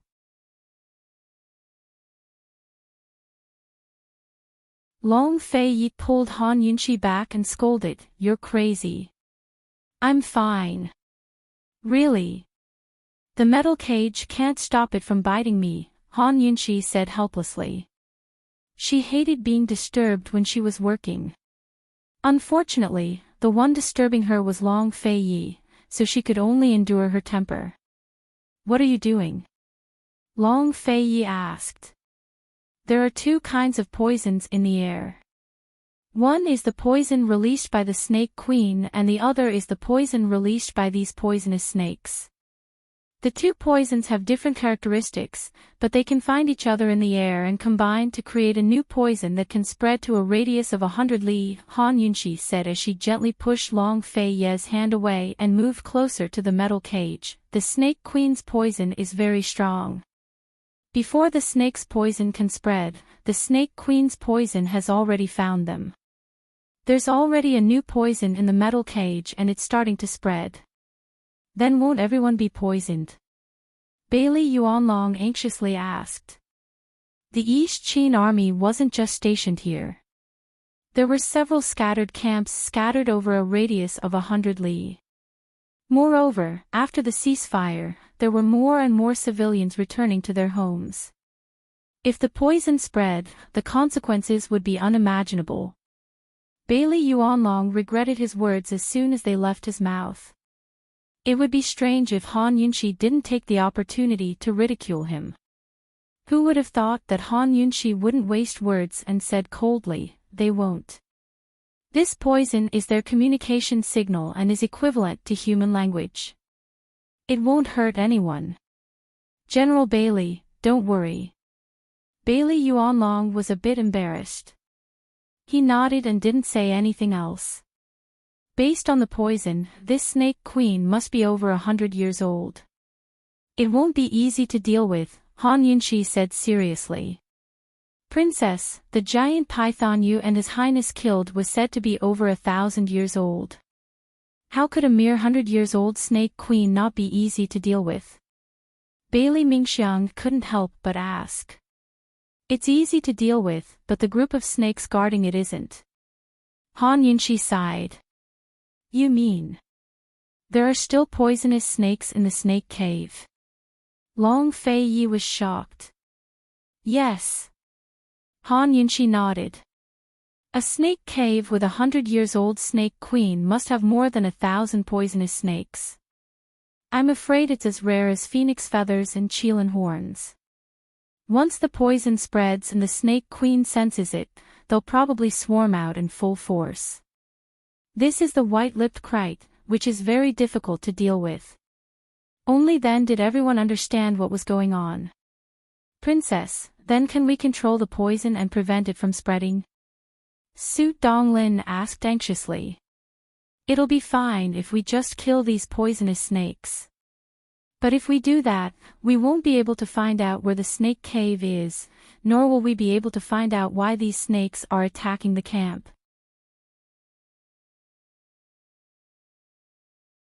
There will be no end to the trouble," Han Yunxi said seriously. "Bailey Yuanlong, go arrange for people to assist at any time," Long Fei Yi immediately ordered. However, Han Yunxi stopped him. "No need, I can go alone." She turned to look at Long Fei Yi. "You don't have to go either."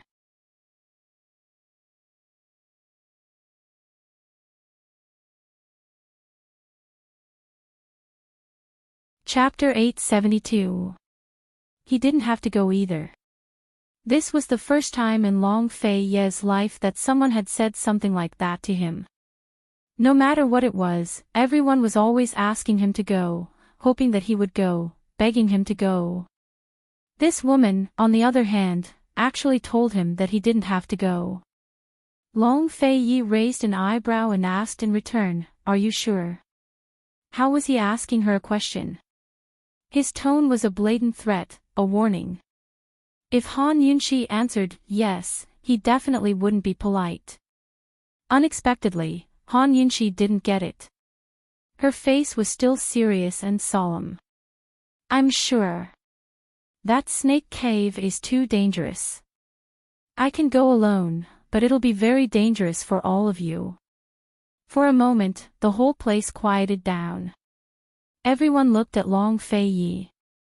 Even Bailey Yuanlong felt uneasy. He had to admit that he still admired Han Yunxi very much. "She's too daring. She's probably the only person in the world who dares to speak to His Highness like that. What she meant was that His Highness would be a hindrance and drag her down if he followed her. Long Fei Ye's tongue lightly touched the corner of his mouth. His cold eyes narrowed slightly, as if he wanted to say something, but he didn't say anything. He just stared at Han Yunxi. Once Han Yunxi got into her work mode, she was absolutely serious and devoted. She was also absolutely realistic. Long Fei didn't understand poisons, so he really would be a hindrance. Moreover, she alone was enough to deal with the entire poison den. The poison storage space was infinitely large. She only needed to follow the poisonous gas to find the location of the poison cave, and she could take down the entire snake cave with a little effort. She was already working hard to advance to the third stage of the poison storage space, so she wouldn't be dizzy and faint like before. However, as the place grew quieter and quieter, the dangerous aura in Long Fei Ye's eyes grew stronger. Han Yunxi finally sensed that something was wrong with the atmosphere. She sensed the cold scrutiny in Long Fei Ye's eyes. She clearly didn't do anything wrong, but she inexplicably felt guilty. You, why don't, Long Fei Yi watched, waited, and listened with great interest. Actually, I can. I have a way to deal with the poison cave, and it's very safe. If you follow me, actually, Han Yunxi wanted to explain tactfully, but under Long Fei Ye's threatening and playful gaze, she couldn't speak properly. Long Fei Yi took a step forward and was very close to her. He looked down at her from above. He was obviously urging her, but his tone was very patient. Actually what? Actually, you won't be of any help even if you go. Instead, you'll affect me. Who told you to not know poison? It's obviously your own problem. Why are you looking at me like that? Han Yunxi didn't dare to say it out loud. Long Fei Yi approached her again. Han Yunxi immediately stepped back, because if she didn't step back, Long Fei Yi would touch her body. With his attitude, if she didn't give him a clear explanation today, he wouldn't let her go in front of everyone. Your Highness, this matter needs to be considered at length. Han Yunxi said in a serious tone. What she meant was that the two of them should go to the side and discuss it in private. In private, she just had to act coquettishly and he might agree. The poison gas is already spreading, so we can't delay. Are you sure you want to go alone? Long Fei Yi rejected her implication as he walked forward. Han Yunxi continued to step back. She only felt that this fellow's tall figure was pressing down on her to the point that she almost couldn't breathe. It wasn't that she disliked him for being a burden, but there really wasn't a need for him to go. 1,000 poisonous snakes were rare, but 100-years-old Snake Queen had at least 10,000 poisonous snakes by her side. Even if he took the antidote in advance, it wouldn't be able to prevent this from happening. Wasn't she just worried about his safety? Han Yunxi frowned as she looked at Long Fei Yi. She was full of words, but she didn't know what to say. Long Fei Yi looked at Han Yunxi and didn't ask any more questions as he continued to approach her. He walked forward step by step while she walked back step by step. The two of them walked forward and retreated like this, forgetting about the people around them. However, the people around them were all watching without blinking. Su Donglin and the shadow guards kept exchanging glances. They wanted to laugh, but didn't dare to. They often made bets in private about who would be able to control the other between His Highness and the princess, and who would be more afraid of who. Brother Su, when do you think the princess will be able to control His Highness until he's obedient? A shadow guard whispered. Traitor. Su Donglin spat. Brother Su, if the princess can control His Highness until he's obedient, then we'll also benefit, right? The shadow guard smiled. Compared to His Highness, the princess took care of her subordinates too much.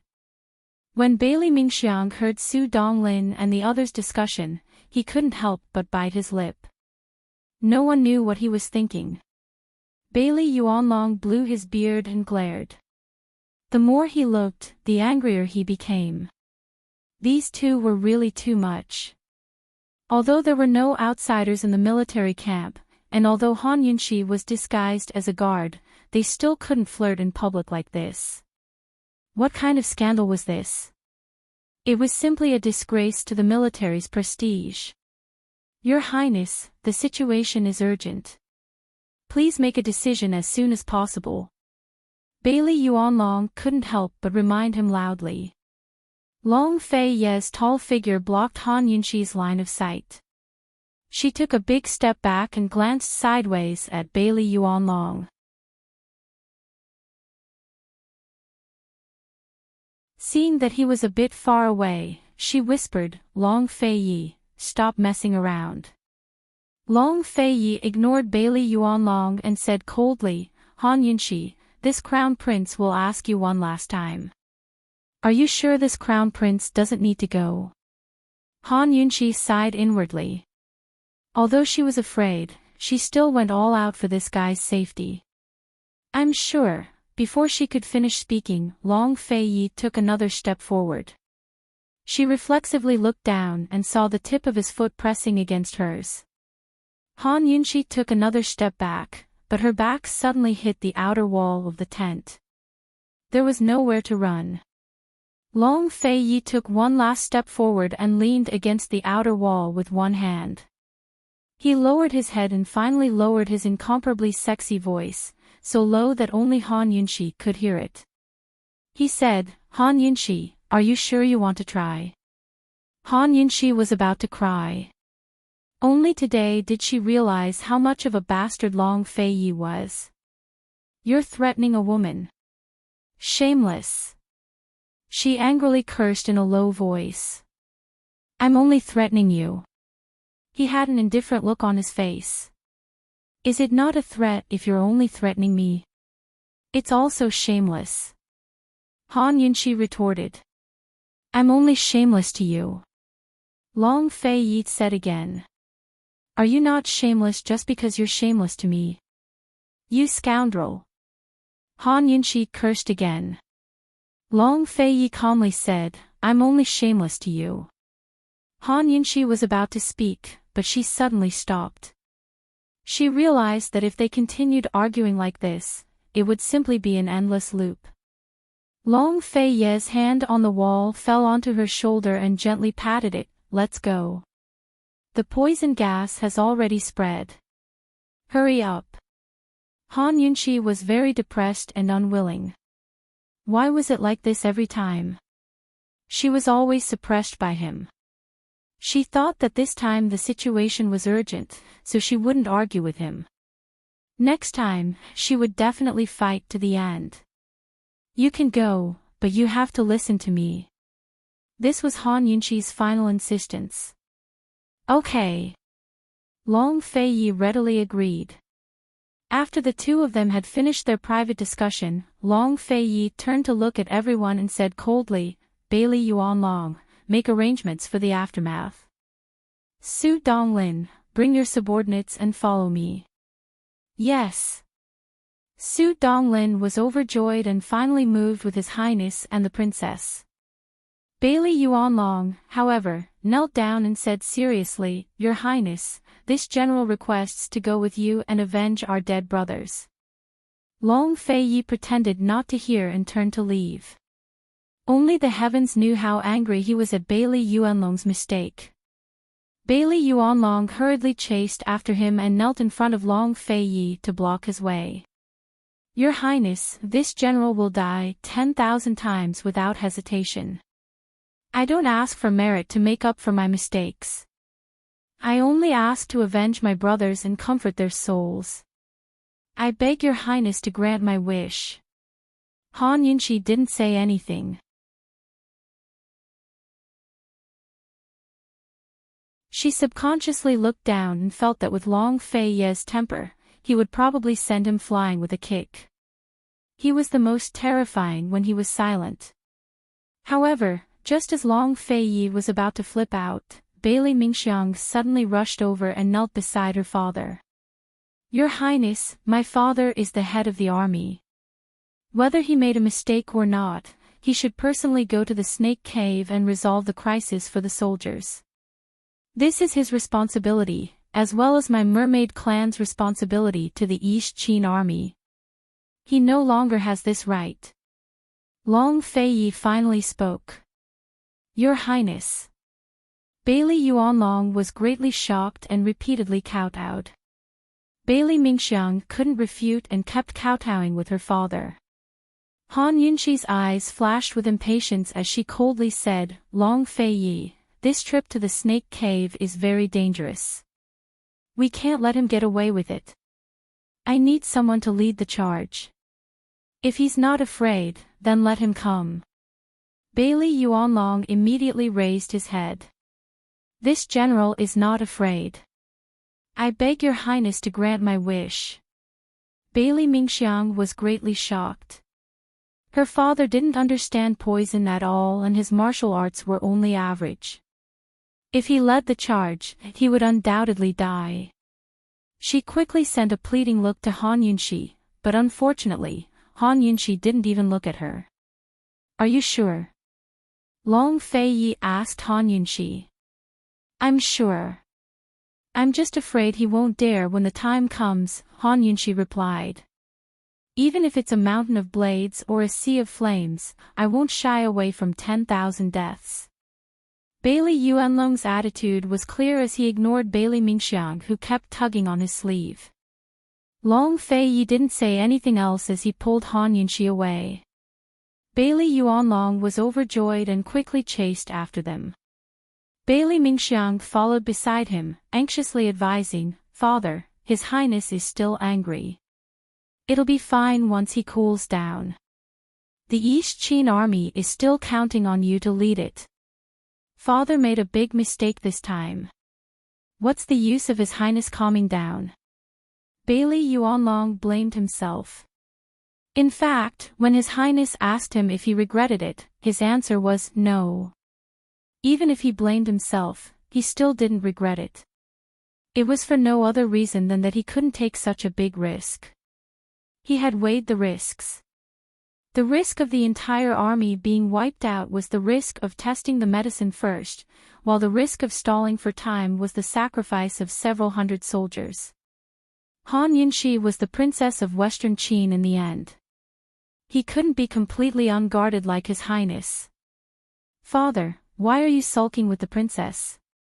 When we reach the Snake Cave, you should give in a little. The princess is magnanimous and definitely won't make things difficult for you," Bailey Mingxiang advised. The princess' poison skills were exquisite and she dared to go to the Snake Cave alone. How could she really need someone to lead the charge? The princess must have been angry at father's distrust, so she deliberately said that. Bailey Yuanlong angrily glared at Bailey Mingxiang. "You want this general to give in to the princess of Western Qin? Humph, no way."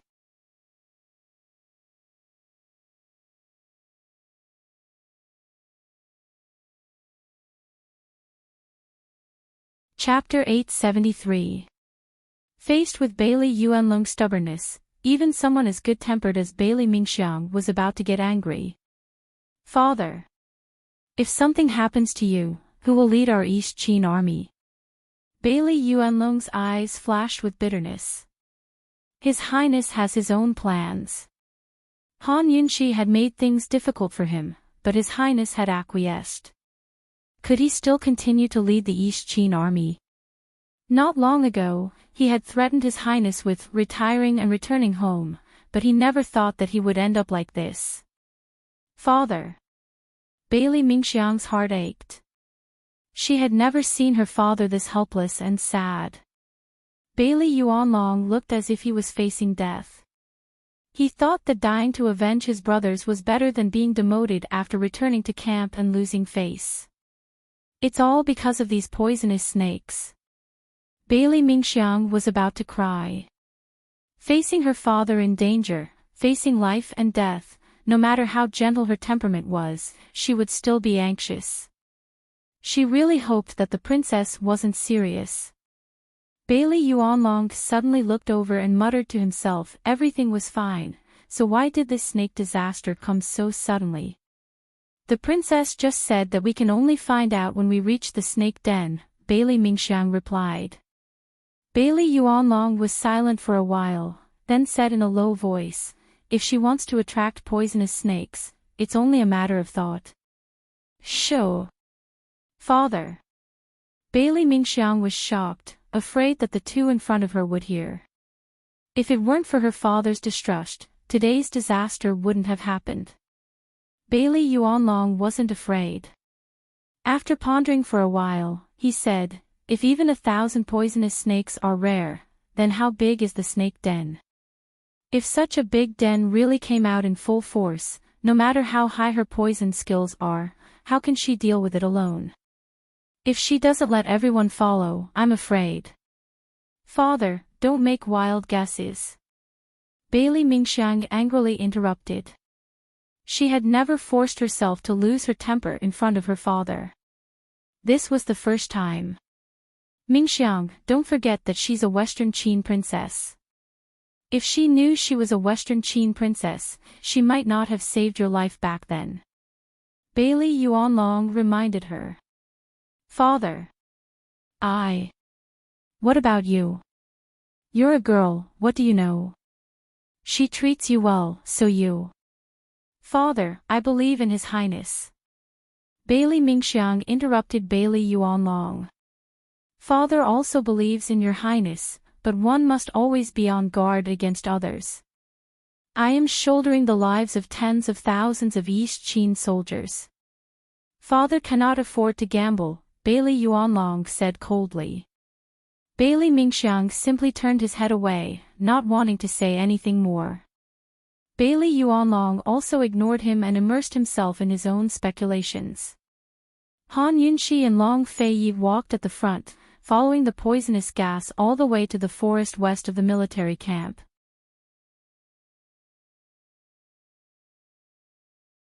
After walking for 5 miles, they still hadn't found a snake cave.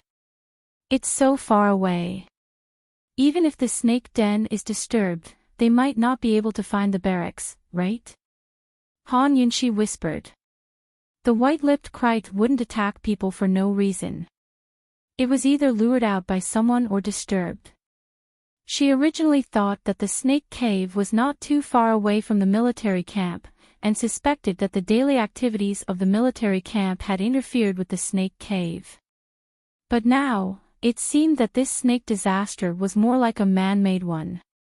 The surrounding villagers didn't show any signs of being poisoned, but all the snakes outside 5 miles are heading towards the barracks. Strange. Long Feiyi was clearly suspicious. At this time, Han Yunxi's detox system sent out an alarm, causing her to abruptly stop. What's wrong? Long Feiyi asked. Bailey Yuanlong and Bailey Mingxiang also stopped. The shadow guard following them on both sides also stopped. There's poison in front. Everyone stay where you are. Han Yunxi was about to walk forward when Long Feiyi pulled her back. She helplessly said, it's not a snake cave. It's not far ahead. You can see me. It's fine. I'll go take care of it. I'll be right back. Only then did Long Feiyi let go. Just as Han Yunxi had been vexed before, he was also vexed at this moment. If only he knew the art of poison. Han Yunxi didn't go far. Her figure was always within Long Feiyi's line of sight. She was looking for something in the grass, but no one knew what she was looking for. Soon, she stood up and waved at Long Feiyi. Stay half a mile away from me. Keep up. Why? Long Feiyi shouted. Han Yunxi smiled happily. She didn't know if Long Fei Yi saw her smile clearly. She said, "You promised to listen to me. Just do as I say." Long Fei Yi couldn't help but laugh. The smile on his face was extremely beautiful, and he didn't know if Han Yunqi saw it clearly. In the past, he would never have agreed. But now, with his martial arts skills, he could guarantee her safety as long as she was within his line of sight. He waved a hand at Han Yunqi, indicating for her to continue forward. He agreed. Han Yunqi walked forward, occasionally crouching on the ground to look for or pick up something. Long Fei Yi was curious, but Bailey Yuanlong was even more suspicious. After another 5 li, Han Yunqi finally stopped. Long Fei Yi and the others caught up and saw a giant pit not far ahead. Although it wasn't as big as the poison sect's forbidden grounds, it wasn't small either. They were about 10 meters away from the pit. Han Yunqi was very certain. The snake den. We've arrived. Long Fei Yi didn't sense anything, but Han Yunqi could sense the thick poison aura from far away.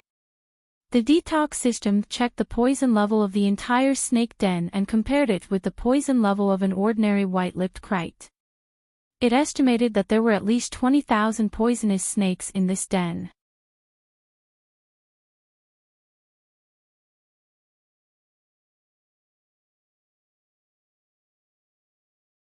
She was confident that she could subdue this den of poisonous snakes, but she had no experience and couldn't anticipate unexpected situations. Therefore, she had to make ample preparations to protect Long Fei Yi and the others. After Long Fei Yi and the others retreated, Han Yunqi had the remaining poison guards spread out and surround the den. She left only one poison guard by her side. Try not to let the poisonous snakes escape. Fight poison with poison, understand? Han Yunqi asked. Understood. Don't worry, mistress. Everyone answered in unison. After everything was arranged, Han Yunqi turned to look at Long Fei Yi, only to see Long Fei Yi staring at her with a frown. She smiled faintly, but he was still serious. She gave him a reassuring look, then decisively turned around and closed her eyes. It was extremely quiet all around. Those with good hearing could already hear the sound of rustling coming closer and closer from the den. Long Fei Yi couldn't understand how Han Yunqi was going to deal with this den of poisonous snakes. Was she going to fight poison with poison and kill them with poison? Or was she going to store them in her poison storage space? How was she going to store them? Bailey Yuanlong and Bailey Mingxiang were also curious, waiting to see what Han Yunqi was going to do. Even Bailey Mingxiang didn't quite believe that she could deal with so many poisonous snakes alone, and Bailey Yuanlong became even more vigilant. After a short while, Han Yunqi whispered to the poison guard beside her, "I'm ready, go down." Yes. The poison guard accepted the order, then suddenly grabbed Han Yunqi and jumped down into the den with her. In an instant, her figure disappeared from Long Fei Yi's sight. Han Yunqi, what are you doing? Long Fei Yi roared, unable to restrain his anger. He chased after her without even thinking. Bailey Yuanlong seemed to realize something and also chased after her in shock. Your Highness, be careful of a trap. Your Highness, this is a trap. A trap. The snake den was so far away, but it could affect the military camp. Han Yunqi didn't let His Highness come at first, but now she jumped down herself. Her actions were strange, and it was clear that she wanted to lure His Highness into the den. This was definitely a trap. Long Fei Yi and Bailey Yuanlong's figures quickly disappeared into the den. Su Donglin panicked and didn't know what to do. The princess had ordered them not to move, but His Highness had already chased after them. What should they do? After a moment of hesitation, he let everyone chase after them. Bailey Mingxiang chased them to the edge of the cliff, so anxious that she forgot etiquette and shouted, "Your Highness! Father! Don't cause trouble for the princess. No one answered Bailey Mingxiang. She steeled her heart and also jumped down. However, when she reached the bottom of the den, she didn't see a single snake. She saw His Highness supporting the princess and leaning against the wall.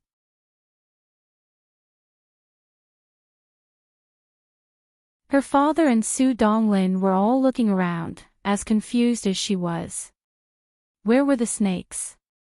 You're tuning into the LoveLore Library YouTube channel. We're so grateful for your support, and don't forget to subscribe to join us on this incredible journey through captivating stories.